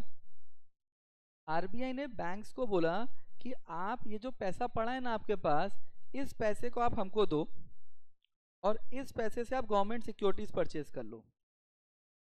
अच्छा आप यहाँ पे अगर आप गवर्नमेंट सिक्योरिटीज परचेज करोगे तो हम उसको एसएलआर मान लेंगे। तो अगर हम उसको एसएलआर मान लेंगे तो यहाँ पे जब एसएलआर बन जाएगा तो बैंक्स के पास जो काफ़ी बड़ा पैसा पड़ा हुआ है वो सब एसएलआर के फॉर्म में आ जाएगा। अच्छा अगर आप एसएलआर हमको ये दे देते हो तो हम आपको इसके बदले क्या देंगे? तो गवर्नमेंट आपको यहाँ पे हम आपको इनकम देंगे। अच्छा जो इनकम होगी वो टैक्स फ्री होगा, रिटर्न जो होगा वो टैक्स फ्री होगा एंड रिस्क फ्री होगा। मतलब आपको रिटर्न मिलेगा, और रिटर्न भी जो मिल रहा है वो टैक्स फ्री रिटर्न है, मतलब कोई टैक्स पे नहीं करना, और रिस्क फ्री रिटर्न है, मतलब 100% पैसा मिलेगा। आपको उतना रिटर्न नहीं मिलेगा जितना कैपिटल मार्केट में मिलता है, लेकिन आपको टैक्स फ्री और रिस्क फ्री रिटर्न मिलेगा। तो अगर आप बैंक होते और आपके पास ये जो 230 करोड़ का फंड फालतू पड़ा हुआ है, अगर आप बैंक होते और आपके पास ये पैसा पड़ा है तो क्या आप उसको इन्वेस्ट करते? एंड दैट इज वेयर सब बैंक्स का जो पैसा था वो पैसा घूम के इधर आ गया, गवर्नमेंट के पास चला गया। अच्छा फिर इन्होंने गवर्नमेंट ने क्या किया, दूसरों को पकड़ा। अब इन्होंने पकड़ा म्यूचुअल फंड को। अच्छा म्यूचुअल फंड क्या करता है? अब म्यूचुअल फंड जब इन्वेस्टमेंट करता है तो म्यूचुअल फंड स्मॉल इन्वेस्टर को टारगेट करता है या बिग इन्वेस्टर को? स्मॉल इन्वेस्टर को। देखो म्यूचुअल फंड क्या करता है इस चीज समझो। देखिए आज how this mutual fund function, देखो मैं आज मान लो मैं एक स्मॉल इन्वेस्टर हूँ, क्लियर। अब मेरे पास ज़्यादा नॉलेज नहीं है, ज़्यादा पैसा नहीं है, तो ये जो स्मॉल इन्वेस्टर होता है वो जनरली अपना पैसा कहाँ इन्वेस्ट करता है? बैंक में एफडी कर देता है। अच्छा, बैंक आपको एफडी के सामने जो इंटरेस्ट देता है वो कितना देता है? 12%। कोई बैंक नहीं देता। बैंक आपको देता है 6 से 8%। 8 भी मैंने मैक्सिमम बोल दिया, ठीक है। अच्छा, बैंक क्या करता है? बैंक इस पैसे को इन्वेस्ट करता है कैपिटल मार्केट में, क्लियर। अच्छा, बैंक आपको नाउ बैंक में हम लोग जब पैसा डालते हैं तो बैंक आपको एफडी में 8% रेट ऑफ इंटरेस्ट दे देगा। एफडी का जो रेट ऑफ इंटरेस्ट चल रहा है वो तो इसमें 7.25% चल रहा है, ठीक है।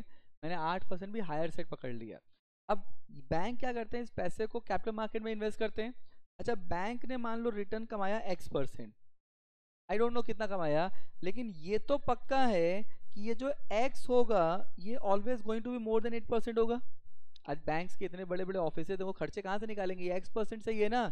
अब मेरे को भी ये X चाहिए, I also want this X, but the point is that कि क्या मैं ये X कमा पाऊंगा? Because I am a small investor, and when I say I am a small investor, मेरे पास लेस नॉलेज है। एक तो मेरे पास लेस फंड है, दूसरा मेरे पास लेस नॉलेज है। तो अगर मेरे पास नॉलेज भी कम है, पैसा भी कम है, तो मैं कभी ये X कमा ही नहीं पाऊंगा। तो इस प्रॉब्लम को दूर करता है म्यूचुअल फंड। अब म्यूचुअल फंड क्या करता है? म्यूचुअल फंड जो है वो स्मॉल इन्वेस्टर को टारगेट करता है। अच्छा, बहुत सारे स्मॉल इन्वेस्टर टारगेट करते हैं। इन लोग का सबका फंड लेता है और फंड का एक पूल बनाता है। अभी जो पैसा पूल बना, इस पैसे को इन्वेस्ट करता है कैपिटल मार्केट में। जो रिटर्न आता है वो म्यूचुअल फंड के पास आता है, और म्यूचुअल फंड क्या करता है, नेट रिटर्न किसको देता है? इन्वेस्टर को। मतलब क्या मेरे को म्यूचुअल फंड में कुछ काम करना है? मान लो आज मैं, जो इतना बेसिक तो आपको पता ही है, ठीक है। म्यूचुअल फंड में मैंने मान लो पैसा दे दिया, क्या मेरे को फंड मैनेजर को ये बताना है कि ये पैसा तुमको कैसे इन्वेस्ट करना हो, कहाँ इन्वेस्ट करना है?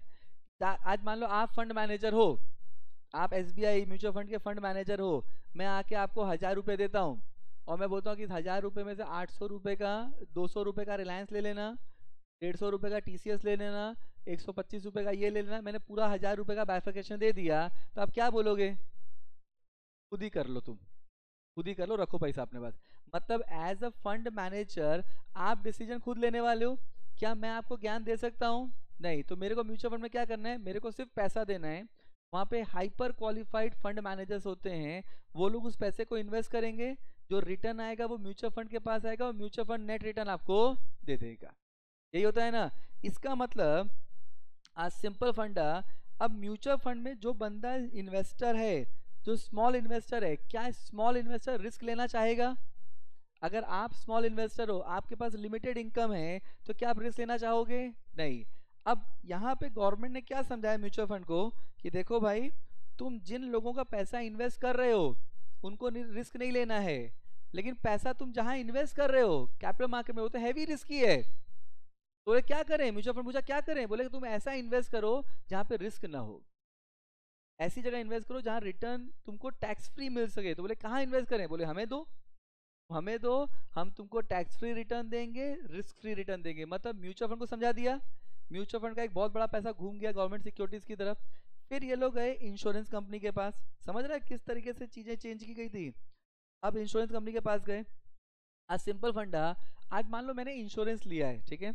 अब मैंने इंश्योरेंस लिया है कि मेरे मरने के बाद वो पैसा मेरी फैमिली को मिलना चाहिए। क्या मैं उस पैसे के संग मस्ती करना चाहूँगा? क्या उस पैसे को रिस्क में इन्वेस्ट करना चाहूँगा? नहीं। लेकिन इंश्योरेंस कंपनी पैसा कहाँ इन्वेस्ट कर रही थी? कैपिटल मार्केट में, जो कि हैवी रिस्क की है। तो गवर्नमेंट ने समझाया कि भाई आप जिनके लिए पैसा इन्वेस्ट कर रहे हो ना, उनको रिस्क नहीं चाहिए, तो आपको कहाँ इन्वेस्ट करना चाहिए? ऐसी जगह जहाँ रिस्क नहीं है। बोले क्या करें? बोले हमें दो, हमको दो, हम तुमको टैक्स फ्री रिटर्न देंगे, रिस्क फ्री रिटर्न देंगे। देखो पैसे को कैसे डाइवर्ट कराया गया था, ठीक है। फिर ये लोग गए पेंशन फंड और प्रोविडेंट फंड के पास। अच्छा, अब ये पेंशन फंड और प्रोविडेंट फंड क्या होता है कि आज मैं वर्किंग हूँ, ठीक है, I am earning, what about after 60? जब मेरा रिटायरमेंट हो जाएगा उसके बाद अगर मैं, देखो पेंशन वर्ड जब हम लोग सुनते हैं तो हमारे दिमाग में गवर्नमेंट डिपार्टमेंट आता है कि गवर्नमेंट डिपार्टमेंट में आपको जब तक आप वर्किंग हो आपको सैलरी मिल रही है, बाद में आपको पेंशन मिलता है। बट क्या प्राइवेट सेक्टर में पेंशन मिलता है? नहीं। तो रिटायरमेंट के बाद क्या होगा? एंड रिटायरमेंट के बाद ऐसा तो है नहीं कि खर्चे खत्म हो जाएंगे, in fact there are some expenses जो उसमें ज्यादा बढ़ जाएंगे, मेडिकल एक्सपेंसेस हो सकता है। तो वो फाइनेंशियल नीड कैसे फुलफिल करेंगे? याद रखना, there is an body called PFRDA, pension fund regulatory development authority. ये पीएफ पेंशन फंड को रेगुलेट करता है। PFRDA के हिसाब से इंडिया का 94%, देखो इंडिया की 1% रिटायर्ड लोग ऐसे हैं जो रिटायरमेंट के बाद एक अच्छी लाइफ जी रहे हैं, इंजॉय कर रहे हैं। जो रिटायरमेंट में नहीं कर पाए थे वो भी कर रहे हैं बिकॉज उनके पास इनफ पैसा है। 5% लोग ऐसे हैं जो रिटायरमेंट के बाद वही लाइफ साइकिल मेंटेन कर पा रहे हैं जो रिटायरमेंट से पहले थे। लेकिन 94% लोग ऐसे हैं रिटायर्ड, PFRDA का स्टैटिस्टिक्स है ये, 94% लोग रिटायर्ड इस समय इंडिया में ऐसे हैं जो फंड के लिए अपने बच्चों पे डिपेंडेंट हैं, पार्शली और कंप्लीटली। सी आज I don't need an answer, but आप अपनी फैमिली में देखो जो रिटायर्ड लोग हैं जो 60 प्लस हो गए हैं, क्या उनके पास इतना फंड पड़ा है कि वो खुद को फाइनेंशियली नीड फुलफिल कर सकते हैं? अगर आंसर आता है यस तो वो उन 5-6% कैटेगरी में है, लेकिन आपको मेजोरिटी आंसर नो मिलने वाला है। वो क्यों नहीं कर पाए मैं उसमें नहीं जा रहा हूँ, there are different situation different circumstances, but वो अपने फाइनेंशियल नीड के लिए बच्चों पे डिपेंडेंट है। अच्छा बच्चे अच्छे हैं जो उनको रेस्पेक्ट भी दे रहे हैं, उनकी फाइनेंशियल नीड भी पूरी कर रहे हैं, बट नेक्स्ट जनरेशन कैसी आएगी पता नहीं। जनरेशन जिस तरीके से चेंज हो रही है, आपको लगता है नेक्स्ट जनरेशन बहुत अच्छी आने वाली है? You don't know. अब यू डोंट नो, जो ऑस्ट्रेलिया का कल्चर है ना वो धीरे धीरे इंडिया में आने लगा है, पता है आपको? ऑस्ट्रेलिया का कल्चर पता है वो क्या होता है? ऑस्ट्रेलिया में 15 साल का जब बच्चा होता है ना तो वो घर छोड़ देता है। ऑस्ट्रेलिया का ये कल्चर है। कुछ फैमिली तो एक्सेप्शन हो सकती है बट मेजर ऑस्ट्रेलिया का कल्चर है कि 15-16 साल का बच्चा घर छोड़ देता है और वो लोग जाके जुवेनाइल सेंटर्स में रहते हैं।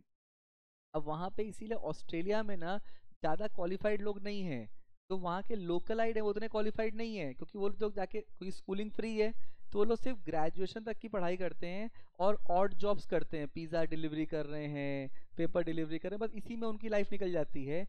वहाँ पे वो लोग इंडियन से बहुत चिढ़ते हैं, क्यों? क्योंकि इंडियंस, क्वालिफाइड इंडियंस वहाँ जाते हैं और वहाँ बॉस बन जाते हैं। अब वो साले पिज़्ज़ा डिलीवरी कर रहे हैं और हम पिज़्ज़ा खा रहे हैं बैठ के वहाँ पे, उनका पिज़्ज़ा हम ही खा रहे हैं। सो पॉइंट है कि उनको जमता नहीं है, इसलिए इंडियंस पे बहुत अटैक होता है। उसका रीज़न है कि इंडियंस इंटेलेक्चुअल हैं, हमारी अपब्रिंगिंग अलग तरीके से। अब वहाँ पे 15-16 साल में बच्चा निकल गया। अच्छा वहाँ पे आप जब जॉब करते हो ना तो आपकी एक सर्टेन अमाउंट ऑफ गवर्नमेंट को पे करते रहते हो रिटायरमेंट तक, एंड रिटायरमेंट के बाद आपके जितने भी लोग हैं ना वहाँ पे 80% रिटायर्ड लोग ओल्ड एज हाउस में रहते हैं, परिवार नहीं है। बट इंडिया में अभी वो कल्चर आया नहीं है, बट धीरे धीरे आ रहा है, you never know. Next generation हमको रखेगा निकाल बाहर करेगा पता नहीं। तो यहाँ पे PFRDA क्या बोलता है कि आप जैसे इंश्योरेंस पॉलिसी लेते हो ना वैसे आप पेंशन पॉलिसी ले सकते हो। मतलब जब मैं काम कर रहा हूँ तो मैं हर महीने एक पेंशन की पॉलिसी पेमेंट करूंगा और रिटायरमेंट के बाद मेरे को हर महीने का एक सर्टेन अमाउंट मिलेगा like my salary. This is the pension fund. अब एक चीज बताओ, जो पेंशन फंड है, अगर मैं पेंशन फंड में इन्वेस्टमेंट कर रहा हूं तो क्या मैं उस पैसे को रिस्क की जगह इन्वेस्ट करना चाहूंगा? नहीं, मैं रिस्क लेना नहीं चाहता जो पैसा डाल रहा है, और पेंशन फंड इन्वेस्टमेंट कर रहा है मार्केट में जो कि हैवी रिस्की है। तो गवर्नमेंट ने समझाया पेंशन फंड प्रोविडेंट फंड को कि भाई ये पैसा पोस्ट रिटायरमेंट का है, लोग इस पे रिस्क लेना नहीं चाहते, तो इसको ऐसी जगह इन्वेस्ट मत करो जहां रिस्की है। तो बोले क्या करें? बोले हमें दो, तुम हमें दो, हम रिस्क फ्री रिटर्न देंगे, टैक्स फ्री रिटर्न देंगे। समझ रहा है? फिर फिर गवर्नमेंट पहुंची FIIs के पास।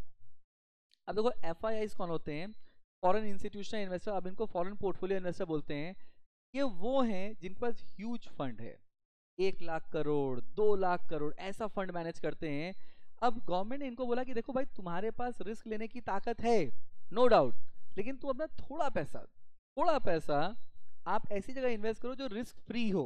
बोले क्या करें? बोले हमें दो। देखो FIIs ऐसे हैं, देखो हम लोग ना, आज आप और मैं अपना घर बार बेच के भी इन्वेस्टमेंट करेंगे तो कितना इन्वेस्ट कर लेंगे? 1 करोड़ 2 करोड़ 5 करोड़ 10 करोड़, बस हो गया खत्म। हम लोग घर बार बेच के रोड पे आ गए और पूरा मार्केट में इन्वेस्ट कर दिया, कितना इन्वेस्ट करेंगे? 10 करोड़ बस। अच्छा मतलब 10 करोड़ अगर यहाँ पे हम 100 लोगों ने इन्वेस्ट कर लिया तो कितना हुआ? 1000 करोड़ बस। एफ के पास जो फंड है वो 1 लाख करोड़ है, समझ रहा है? मतलब देखो एफ ना मार्केट एक हाथी जैसा है, हाथी देखा, ठीक है? अब हम और आप इन्वेस्ट करेंगे तो हाथी किसी वजह से पूछ ही लेगी, और एफ इन्वेस्ट करें तो हाथी पूरा हिल जाएगा, समझ रहा है? ये लोग पूरे हाथी को घुमा सकते हैं, इतना पैसा है। अब गवर्नमेंट ने इनको बोला कि तुम मार्केट में इन्वेस्ट करो लेकिन थोड़ा पैसा हमें दो। अब ये पूरा पैसा घुमा लिया। अब घुमा के पैसा दे किसको रहे हैं ये लोग? गवर्नमेंट को, और गवर्नमेंट ने इसके बदले इनको रिटर्न दिया। अच्छा जो रिटर्न दिया वो टैक्स फ्री रिटर्न था, रिस्क फ्री रिटर्न था। अच्छा अगर ये लोग tax free risk free return न दे तो क्या कोई इन्वेस्ट करेगा? नहीं, मतलब इनको tax free risk free return दिया। अच्छा जब एक चीज समझो, अब जब बैंक की इनकम बढ़ेगी, टैक्स फ्री रिटर्न दिया, रिस्क फ्री रिटर्न दिया, अब अगर रिटर्न दिया तो अगर यहाँ पे बैंक की इनकम बढ़ेगी तो बैंक को रिटर्न टैक्स फ्री मिला, लेकिन जब बैंक की इनकम बढ़ेगी तो क्या बैंक के एम्प्लॉयज की सैलरी बढ़ेगी? आप बैंक में काम कर रहे हो एज कंपनी सेक्रेटरी, तो क्या आप नहीं चाहोगे आपकी पगार बढ़े थोड़ी? और जब यहाँ पगार बढ़ेगी तो टैक्स, आपको टैक्स गवर्नमेंट को ही देना पड़ेगा। मतलब ये जो पैसे का रोटेशन था वो रोटेशन यहाँ पे चालू हो गया, समझ रहा है? इसलिए हमारी डिपेंडेंसी जो वर्ल्ड बैंक पे थी वो खत्म हो गई। And this was the major reason जिसकी वजह से मनी मार्केट इंस्ट्रूमेंट को लाया गया था। अब एक चीज समझो, तो जब गवर्नमेंट को फंड की जरूरत पड़ती है government money market instrument raise करता है, ये समझा? अब देखो, अब इन पॉइंट्स को वापस देखते हैं, कहानी सबको समझ में आ गई? अब इस पॉइंट को वापस देखो। तो मनी मार्केट क्या है? सो it is the market for short term lending and borrowing. Short term fund चाहिए गवर्नमेंट को। अच्छा गवर्नमेंट को बजट के डेफिसिट को पूरा करना है। बजट कितने साल का होता है? 1 साल का ही होता है ना। मतलब हर साल का बजट का डेफिसिट अलग हो सकता है। अगर गवर्नमेंट को लगता है कि वो बजट के डेफिसिट को मीट आउट कर पाएंगे तो गवर्नमेंट सिक्योरिटी इशू नहीं करेंगे, और अगर उनको लगता है कि वो बजट के डेफिसिट को मीट आउट नहीं कर पाएंगे तो वो गवर्नमेंट सिक्योरिटी इशू करेंगे। अब तो इसमें क्या लिखा है, फर्स्ट पॉइंट समझा? अच्छा टेन्योर ऑफ इंस्ट्रूमेंट कितना है? Up to 1 year. याद रखना, अगर आपको किसी की नॉलेज ट्रू में टेस्ट करनी हो ना कि बंदे को तो बुक की नॉलेज है या एक्चुअली पता है, तो उससे पूछो मनी मार्केट इंस्ट्रूमेंट का टेन्योर 1 साल ही क्यों होता है? इसका रीजन क्या है? आप क्वेश्चन पूछोगे तो आपके पास आंसर भी होना चाहिए, समझ रहे हैं? ऐसा नहीं कि चलो एक क्वेश्चन बांट दिया, बोलो बताओ तो तुम बता, नहीं छोड़ो लपेट लेते हैं, ऐसा नहीं, आंसर पता होना चाहिए। गवर्नमेंट का बजट कितने साल का है? 1 साल का। तो अगर गवर्नमेंट को 6 महीने के लिए फंड चाहिए, 7 महीने के लिए, 8 महीने के लिए, मैक्सिमम 1 साल का बजट है, तो हम लोग 1 साल की हर ईयर की कैलकुलेशन अलग होता है। तो अगर गवर्नमेंट को लगता है कि बजट का गैप बहुत ज्यादा है, इनकम एक्सपेंस का गैप बहुत ज्यादा है, तो गवर्नमेंट क्या करता है? गवर्नमेंट सिक्योरिटी इशू करता है। और अगर वो गैप कम है और गवर्नमेंट को लगता है कि गैप कम है, मीट आउट हो जाएगा, तो गवर्नमेंट सिक्योरिटी इशू नहीं होता। इसलिए because budgetary deficit is for 1 year, इसलिए गवर्नमेंट सिक्योरिटी, ये जो मनी मार्केट इंस्ट्रूमेंट है इनके टर्म कितने होते हैं? 1 ईयर। यहाँ पे टेन्योर कितना है? 1 ईयर है। अच्छा इशूअर कौन है? तो सबसे बड़ा इशूअर कौन है? Government of India through Reserve Bank of India. Investor कौन है? Banks, mutual fund, insurance company, pension fund, provident fund, समझा? These are the major investor. अच्छा इस मार्केट में कोई रिस्क नहीं है, क्या इस मार्केट में रिस्क होना चाहिए? अगर इस मार्केट में रिस्क हुआ तो क्या कोई इन्वेस्टर आएगा? नहीं। अच्छा यहाँ पे रिटर्न जो मिलता है आपको, रिटर्न कैपिटल मार्केट से कम मिलता है, because capital market can give you any return. Money market में आपको उतना रिटर्न नहीं मिलता जितना कैपिटल मार्केट में मिलता है, लेकिन जो भी रिटर्न मिलता है वो टैक्स फ्री मिलता है। अब पर्पस ऑफ फंड रेजिंग, जब ये मार्केट चालू किया गया था, ऑब्जेक्टिव क्या था? बजटरी डेफिसिट, फिजिकल डेफिसिट को मीट आउट करना है। And as I said again वापस बोल रहा हूँ, फिजिकल डेफिसिट 1 साल का होता है। एवरी ईयर का फिजिकल डेफिसिट अलग हो सकता है। आप लोग अगर बजट देखते या सुनते होंगे तो आपने देखा होगा हर साल का बजट का डेफिसिट गैप अलग होता है। पैंडेमिक के टाइम पे जब गवर्नमेंट ने अंशुमान बहुत सारे प्रोग्राम लॉन्च किए, पब्लिक को फ्री में राशन दिया, ऑल दैट थिंग, तो मतलब गवर्नमेंट का इनकम कम आया लेकिन एक्सपेंस ज्यादा हुआ, मतलब बजटरी डेफिसिट बढ़ गया। अब गवर्नमेंट ने क्या किया? टैक्सेस इंपोज किया, खर्चे कम हुए, एक्सपेंसेस बढ़ा, डिसइन्वेस्टमेंट किया। गवर्नमेंट के लिए एक बहुत बड़ा एरिया होता है disinvestment. You understand what is disinvestment? Disinvestment मतलब जो गवर्नमेंट की होल्डिंग है इन पब्लिक सेक्टर कंपनीज में, उसमें गवर्नमेंट होल्डिंग अपनी कम करता है एंड प्राइवेट्स को दे देता है। फॉर एग्जांपल LIC नाम सुना है? लाइफ इंश्योरेंस कॉर्पोरेशन में अभी 2 मंथ्स बैक और ईयर बैक LIC का IPO आया था, 20,000 करोड़ का IPO आया था। इनफैक्ट इनिशियल प्लान गवर्नमेंट का 50,000 करोड़ का IPO करने का था। गवर्नमेंट LIC में से 7% वैल्यू अपना कम कर रहा था, 7% स्टेक, और ये 7% स्टेक वो पब्लिक को देखता अगेंस्ट 50,000 करोड़।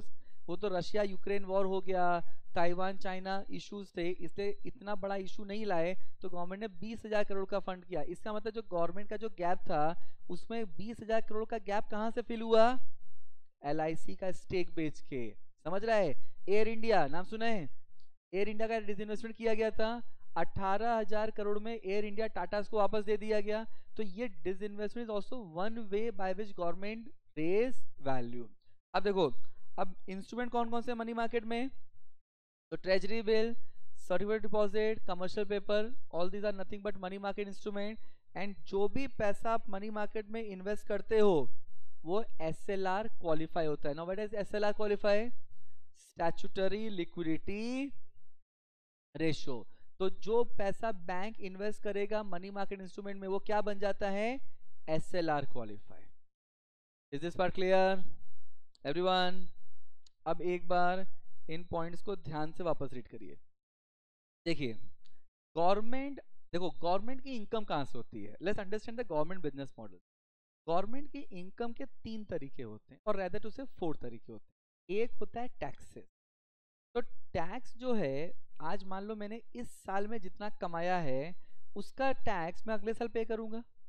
मतलब there is a concept of advance tax also, but अगर मैंने एडवांस टैक्स नहीं भी किया तो गवर्नमेंट विद इंटरेस्ट में से टैक्स कलेक्ट करेगा। So tax is one way by which government raise fund. अब ये टैक्स गवर्नमेंट के पास कब आएगा? हर महीने आने वाला है? नहीं, ये कब आएगा? ईयर के एंड में। लेकिन खर्चा मेरे को आज करना है, आज मेरे को खर्चा करना है, लेकिन मेरे को पता है कि फ्यूचर में टैक्स से मेरे को इतना पैसा आने वाला है। तो मैं आज क्या करूंगा? गवर्नमेंट सिक्योरिटी इशू करूंगा, और फिर जब टैक्स से पैसा आएगा तो उसका रिडम्पशन कर दिया जाएगा। Second way, disinvestment. Another way by which government raise fund is disinvestment. अब गवर्नमेंट अभी लगा हुआ है, अभी गवर्नमेंट कोल इंडिया का, रेलवेज का, इन सब का डिसइन्वेस्टमेंट करना चाहता है। अब गवर्नमेंट जब रेलवेज का डिसइन्वेस्टमेंट करेगा तो उसमें प्राइवेट प्लेयर्स आएंगे। आज 1992 में रतन टाटा जी ने दुनिया की बेस्ट रेलवेज का विजिट किया, जहां पे चाइना, जहां पे रेलवे चलती है at a speed of 350 kilometre per hour, Japan जहां पे रेलवे चलती है at a speed of 550 kilometre per hour, Germany जहां पे सुपर बुलेट ट्रेन चलती है at a speed of 800 kilometre per hour, हमारे यहाँ ट्रेन चलती है 100 किलोमीटर पर आवर। एकदम आराम। देखो दुनिया की जो ट्रेन है ना, आप देखो बुलेट ट्रेन, वो एकदम आगे से पैनी है, ठीक है, एकदम हवा को चीरते हुए निकल जाती है। हमारी ट्रेन कैसे? आगे से ऐसे, एकदम ऐसे हवा के संग एकदम गले मिलके हम साथ साथ हैं, हल्लू हल्लू चलते हैं, ठीक है, कोई फास्ट नहीं चलने का है। हमारी ट्रेन 100 से ऊपर स्पीड पकड़ो तो पटरी से उतर, हट नहीं चलना मेरे को, ठीक है, पटरी छोड़ देती है हमारे यहाँ। अब उस समय रतन टाटा जी ने, अच्छा हमारे यहाँ तो एक तो लोग भी अलग लेवल के हैं। जर्मनी में जो सुपर बुलेट ट्रेन है वो मैग्नेटिक फील्ड पे चलती है, तो वो ना वो पटरी से 2 इंच ऊपर रहती है, वो पटरी पे नहीं चलती। अब हमारे इंडियंस को बोलो कि ये ट्रेन पटरी पे नहीं चलेगी, पटरी से ऊपर चलेगी, तो ट्रेन में ही नहीं बैठेंगे, बोले लो साला, ये तो पटरी पे भी नहीं है।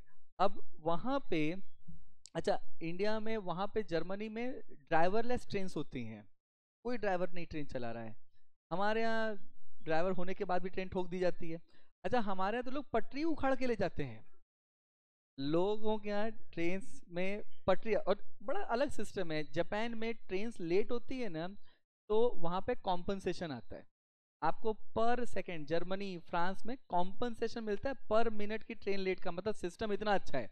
हमारे यहाँ ट्रेन लेट होती है ना तो एक अनाउंसमेंट आता है कि यात्रीगण कृपया ध्यान दें, मुंबई से कोलकाता जाने वाली 1308 कोलकाता मेल एक्सप्रेस आज 3 घंटा देरी से चलने की संभावना है, आपकी असुविधा के लिए खेद है। आप लोग सोचोगे सर एकदम एग्जैक्ट, मैं पहले वही काम करता था, ठीक है। अब समझो, तो पॉइंट है कि क्या वहां पे हमारे यहाँ कुछ कॉम्पनसेशन मिल रहा है?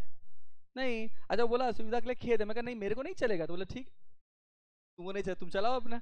पॉइंट ये कि हमारे यहाँ सिस्टम एकदम अलग है। अब रतन टाटा ने 1992 में जब हम लोग एलपीजी कर रहे थे, एलपीजी मतलब लिबरलाइजेशन प्राइवेटाइजेशन ग्लोबलाइजेशन, तो रतन टाटा ने गवर्नमेंट ऑफ इंडिया को बोला था कि रेलवेज हमको दे दो, रेलवेज पूरा प्राइवेटाइज करके हमको दे दो, हम इसको दुनिया की बेस्ट रेलवे बना देंगे। तो गवर्नमेंट ने बोला नहीं, हमको तो टाइम पास करना है इस पे, ठीक है, हमको तो ट्रेन में फुल टाइम पास करना है। और ट्रेन प्राइवेटाइज नहीं हुई। 2014 में जब मोदी जी वापस आए, 92 में बोला था रतन टाटा ने, 2014 में 22 साल के बाद गवर्नमेंट ने कमेटी बनाई है, कायाकल्प कमेटी। उसका पर्पस ही है रेलवेज को ट्रांसफॉर्म करना, और कायाकल्प कमेटी के चेयरपर्सन है मिस्टर रतन टाटा। मतलब 22 साल बाद गवर्नमेंट को वही समझ में आया कि यही बंदा पार लगाएगा हमको। और अब गवर्नमेंट प्राइवेट रेलवेज को प्राइवेटाइज करने वाले हैं। अब प्राइवेट, अच्छा तो क्या रेलवेज में, अच्छा रेलवे जब से इंडिपेंडेंस हुआ ना तब से आज तक हमेशा लॉस में ही है, हार्डली 1-2 साल प्रॉफिट में आई थी, हमेशा लॉस में ही है। तो क्या डिमांड नहीं है क्या? भयंकर डिमांड है। रेलवेज में टिकट की बुकिंग के लिए जाते हैं, 5 मिनट पूरी टिकट बुक हो जाती है। भीड़ इतनी है कि लोग ट्रेन के ऊपर क्या ट्रेन के अंदर क्या ऊपर भी चढ़ जाते हैं। तो फिर लॉस में क्यों है? It's purely because of mismanagement. अब अगर इसको सुधार दिया जाए तो भला हो जाएगा। तो disinvestment is one of the thing, railways disinvestment is on the card of the government. तो ये डिसइन्वेस्टमेंट से पैसा आएगा, ये पैसा क्या क्यों यूज होगा? गवर्नमेंट की फंड को मीट आउट करने। क्लियर? गवर्नमेंट को डेफिसिट होता क्यों है? लॉजिक समझो। सी इनकम तो आ रही है, हर साल आपकी इनकम बढ़ रही है, तो इनकम बढ़ रही है तो टैक्स भी बढ़ रहे हैं। लेकिन गवर्नमेंट के एक्सपेंसेस कई बार एक्स्ट्राऑर्डिनरी रीजन से हो सकते हैं। It could be on account of defence, it could be on account of medical, it could be any reason. तो वहां पे गवर्नमेंट के पास तीसरा सोर्स आता है ग्रांट्स का, डोनेशंस का। मतलब this is how the government manage the portfolio. समझा? अब इस पोर्टफोलियो को मैनेज करने के लिए कई बार फंड कम पड़ जाता है, तो गवर्नमेंट क्या करती है? गवर्नमेंट सिक्योरिटी इशू करता है अपनी इमीडिएट नीड को फुलफिल करने के लिए, एंड देन जो फंड का साइकिलिंग होता है उस साइकिल से इसको पे कर देते हैं। क्लियर? अब देखो, तो यहाँ पे is this part clear? This is your concept of money market. पक्का? अब देखो, now this is something that have to be copied. अब देखिए ये, अब यहाँ पे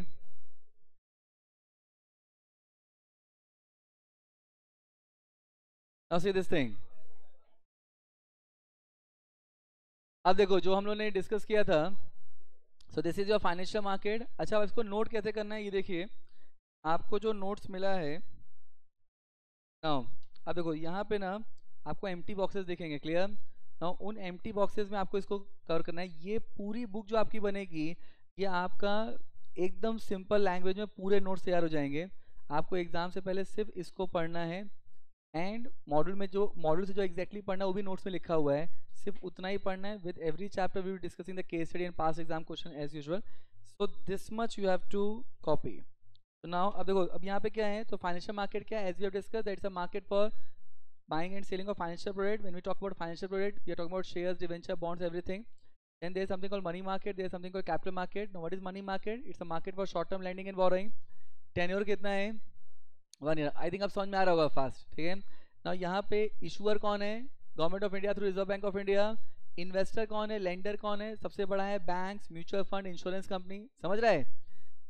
पेंशन फंड, प्रोविडेंट फंड। अच्छा अब यहाँ पे अब मनी मार्केट में ना ये नो रिस्क मार्केट है, मतलब कोई डिफॉल्ट नहीं है, लेस रिटर्न है compare to capital market. Then returns are tax free, मतलब जो भी रिटर्न है वो टैक्स फ्री रिटर्न है। ना पर्पस ऑफ फंड रेजिंग जो है, पर्पस ऑफ फंड रेजिंग क्या है? बजटरी डेफिसिट को मीट आउट करना। ये इंस्ट्रूमेंट जो मेजर मार्केट है, जो मेजर इंस्ट्रूमेंट है वो कौन से हैं? Treasury bill, certificate deposit, commercial paper, all those thing. और जो पैसा बैंक इन्वेस्ट करेगा इस मार्केट में वो एसएलआर क्वालिफाई हो जाएगा। अब इज दिस पार्ट क्लियर? अब देखो सेम थिंग जो हम लोगों ने डिस्कस किया था। अब यहाँ पे when we talk about capital market, now capital market is the reverse. अब लॉजिकली सोचो, अगर money market is the market for short term lending and borrowing है, तो कैपिटल मार्केट क्या होगा? Long term lending and borrowing. देखो अब वो आता है, देखो पूरा ज्ञान आपके अंदर ही है, मैं सिर्फ उसको बाहर निकाल रहा हूँ, आपको सब आता है, ठीक है। ये क्या लिखा है? Market for long term lending and borrowing. अच्छा मनी मार्केट का टेन्योर कितना था? 1 year।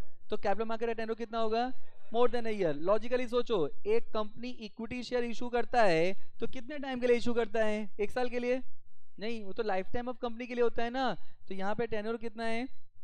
1 year, more than 1 year. अच्छा, यहाँ पे मनी मार्केट शेयर्स डिवेंचर कौन इशू करता है? Companies, body corporate. इन्वेस्टमेंट कौन करता है? कोई भी। तो पब्लिक इंडिविजुअल भी हो सकता है, कंपनी भी हो सकता है, नॉन रेसिडेंट भी हो सकता है, समझ रहे हैं? फॉरेन का बंदा भी इन्वेस्टमेंट कर सकता है। तो यहाँ पे अच्छा, तो एक चीज बताओ, तो क्या नॉन रेसिडेंट इन्वेस्टमेंट कर सकता है? एनआर इन्वेस्टमेंट कर सकता है? तो क्या इंडिया की कंपनी में इमरान खान साहब इन्वेस्टमेंट कर सकते हैं? नहीं। क्यों? क्योंकि फेमा बोलता है कि पाकिस्तान का सिटीजन इंडिया में इन्वेस्टमेंट नहीं कर सकता।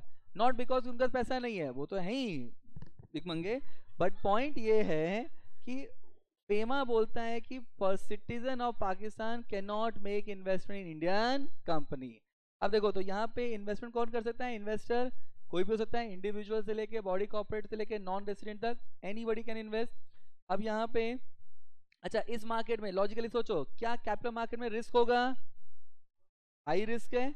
अच्छा, तो रिटर्न जो है क्या वो कम मिलता है? नहीं, रिटर्न भी हाई रिटर्न है, बताए ना।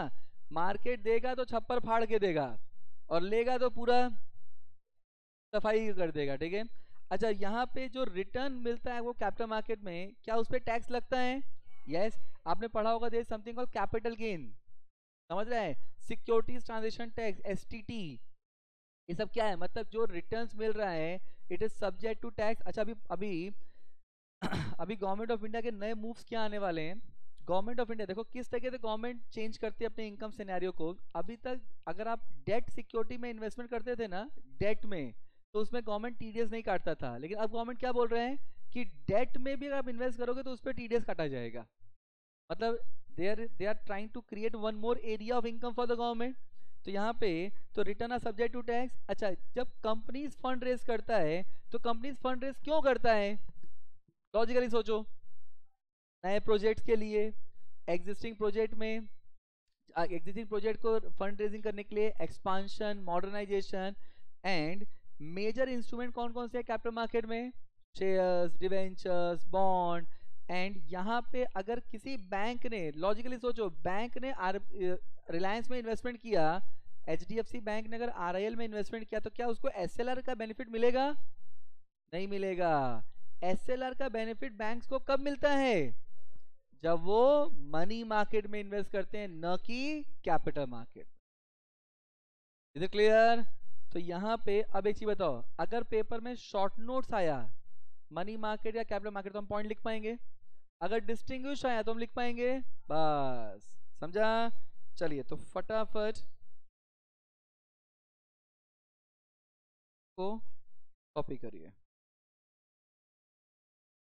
Copy this part. I believe यहां तक हो गया है। Now copy this part. So we have understood the meaning of money market, we have understood the meaning of capital market, और अगर डिस्टिंग्विश आएगा तो भी हम लोग लिख लेंगे।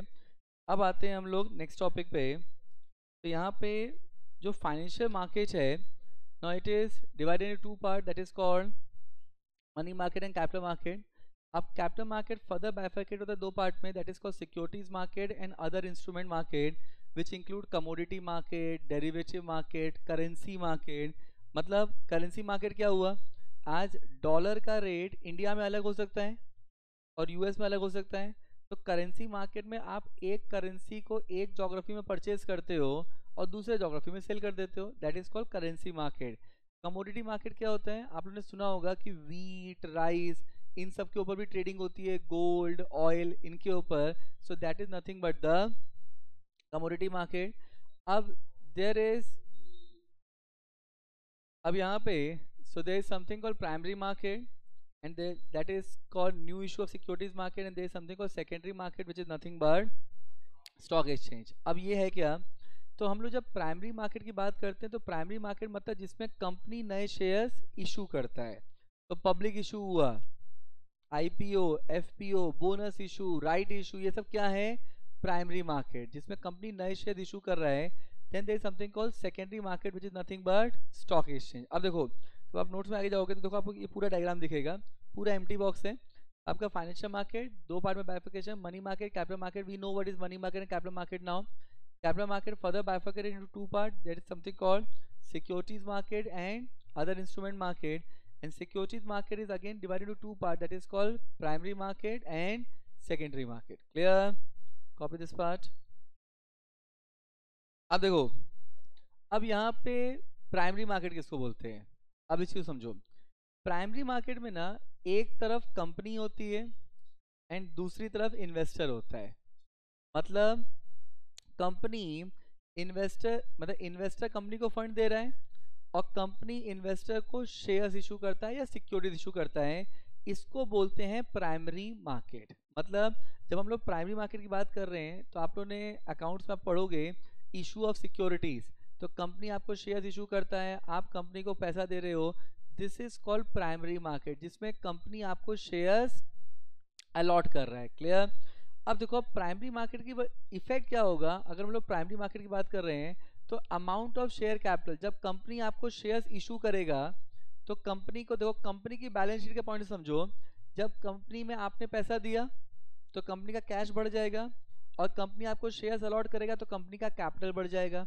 तो कंपनी का capital, number of shares, cash और बैंक, इस पे क्या आएगा प्राइमरी मार्केट ऑपरेशन में, these all will increase depending upon the nature of issue. अच्छा, ये depending upon the nature of issue क्यों बोला?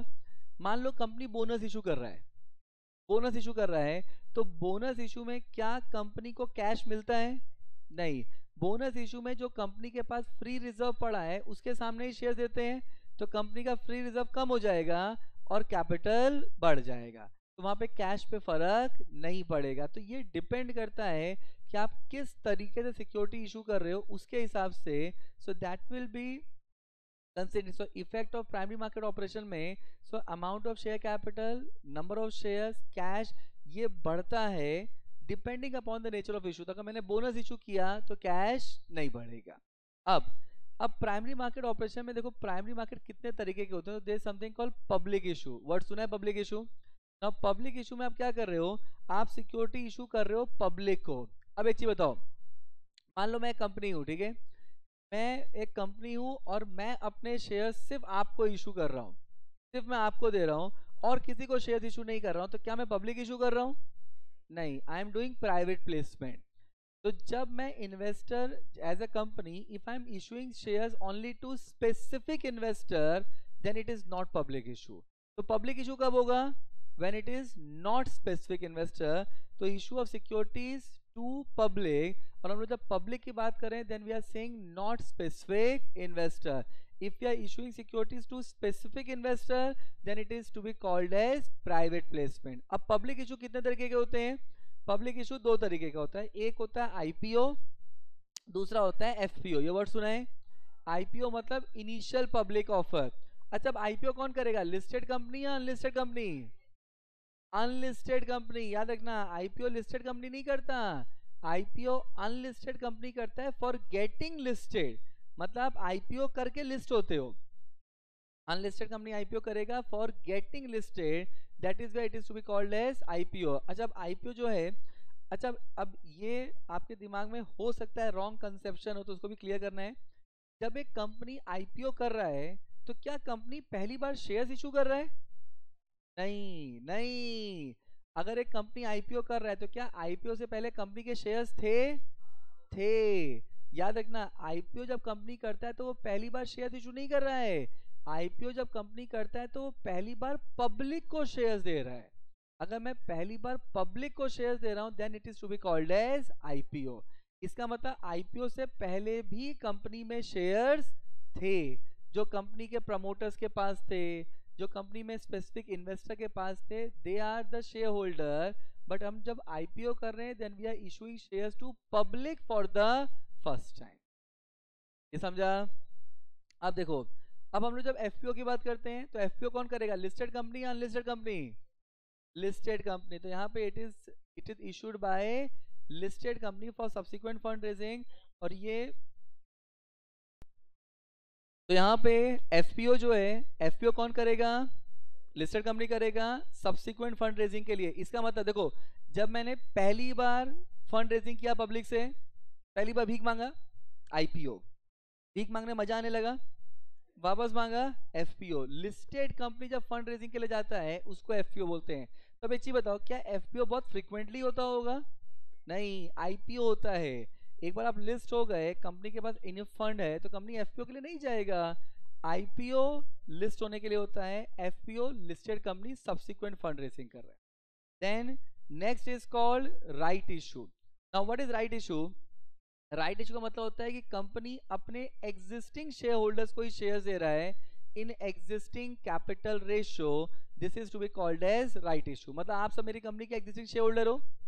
अब मेरी कंपनी की 100 करोड़ कैपिटल है, आप लोग के पास वो कैपिटल है, अभी कंपनी को और फंड चाहिए, तो कंपनी बाहर वाले से पूछने से पहले आपसे पूछता है कि भाई हमको फंड चाहिए, आप इन्वेस्टमेंट करोगे क्या? यानी इसके लिए जो कंपनी इशू करता है that is to be called as right issue. तो आईपीओ एफपीओ पब्लिक इशू किसको होता है? पब्लिक को। राइट इशू किसको होता है? एग्जिस्टिंग शेयर होल्डर को। अभी थर्ड होता है bonus issue. When we talk about bonus issue, we are talking about capitalisation of profit या रिजर्व। मतलब कंपनी के रिजर्व के अगेंस्ट में कंपनी अपने एग्जिस्टिंग शेयर होल्डर्स को शेयर्स इशू करता है, that is to be called as bonus issue. तो क्या बोनस में कंपनी पैसा ले रहा है? नहीं, बोनस में कंपनी पैसा नहीं लेता। तो ये एग्जिस्टिंग शेयर होल्डर को दिया जाता है एग्जिस्टिंग कैपिटल रेशियो में free of cost. And then last आता है private placement. What is private placement? Private placement मतलब हम लोग सिक्योरिटी किसको दे रहे हैं? स्पेसिफिक इन्वेस्टर को दे रहे हैं। अगर मान लो आज रिलायंस रिलायंस या एक कंपनी है हिंदुस्तान पेट्रोकेमिकल, नाम सुने? या रिलायंस पेट्रोकेमिकल लो, चलो रिलायंस पेट्रोकेमिकल में ब्रिटिश पेट्रोलियम ने इन्वेस्टमेंट किया। ध्यान समझना, रिलायंस पेट्रोकेमिकल कंपनी है, जामनगर वाली कंपनी, उस कंपनी में ब्रिटिश पेट्रोलियम ने इन्वेस्टमेंट किया और रिलायंस पेट्रोकेमिकल ने ब्रिटिश पेट्रोलियम को शेयर्स इशू किए। आपको मेरे को दिया क्या? शेयर्स। तो क्या रिलायंस पेट्रोकेमिकल ने पब्लिक इशू किया? नहीं। राइट इशू किया? बोनस इशू किया? नहीं। उन्होंने क्या किया? Private placement. जब आप सिक्योरिटी किसी स्पेसिफिक इन्वेस्टर को देते हो, not to the public at large, then what you are doing is nothing but private placement. पक्का? परफेक्ट। तो अब यहां पे now this is the part. अभी आपको अपने नोट्स में देखेंगे तो आपको सर्टेन पार्ट्स लिखा हुआ है, certain part you have to copy, only the missing things have to be copied. Just copy this part. So I believe this part being done. Now copy this part also. अब देखिए, अब next आता है secondary market. अब ये market क्या है ना? ये इन्वेस्टर टू इन्वेस्टर मार्केट है through intermediate like stock broker. मतलब क्या हुआ? सिंपल फंडा। अच्छा, आज आपको पता है क्या कि मेरे पास कितनी कंपनी के शेयर्स पड़े हैं? नहीं। क्या मेरे को पता है कि आपके और आपकी फैमिली के पास कितनी कंपनी के शेयर्स पड़े हैं? नहीं। अब मेरे को अगर रिलायंस के शेयर्स परचेज करने हैं, रिलायंस का शेयर परचेज करना है, तो क्या मेरे को पता है मार्केट में किसके पास रिलायंस के शेयर्स होंगे? नहीं। तो क्या करूं? बोरीवली स्टेशन पे चिल्लाऊं खड़े हो गए, रिलायंस दो, रिलायंस दो, रिलायंस दो? नहीं ना। तो मेरे को रिलायंस के शेयर अगर परचेज करना है तो मैं किसके पास जाऊंगा? ब्रोकर के पास। समझ रहे हैं? आज मेरे को टीसीएस के शेयर्स बेचने हैं, टाटा मोटर्स के शेयर्स बेचने हैं। अब मेरे को टाटा मोटर्स शेयर बेचना है, कौन परचेज करने वाला मेरे को पता है क्या? क्या करूं? वापस जाऊं बोरीवली स्टेशन, टाटा मोटर लो, ले लो, ले लो, ले लो, ले लो, लो? नहीं। तो मैं क्या करूंगा? मैं जाऊंगा ब्रोकर के पास। तो अगर मेरे को शेयर्स परचेज करना है और सेल करना है सेकेंडरी मार्केट में, तो हम लोग किसके थ्रू परचेज और सेल करते हैं? Through broker.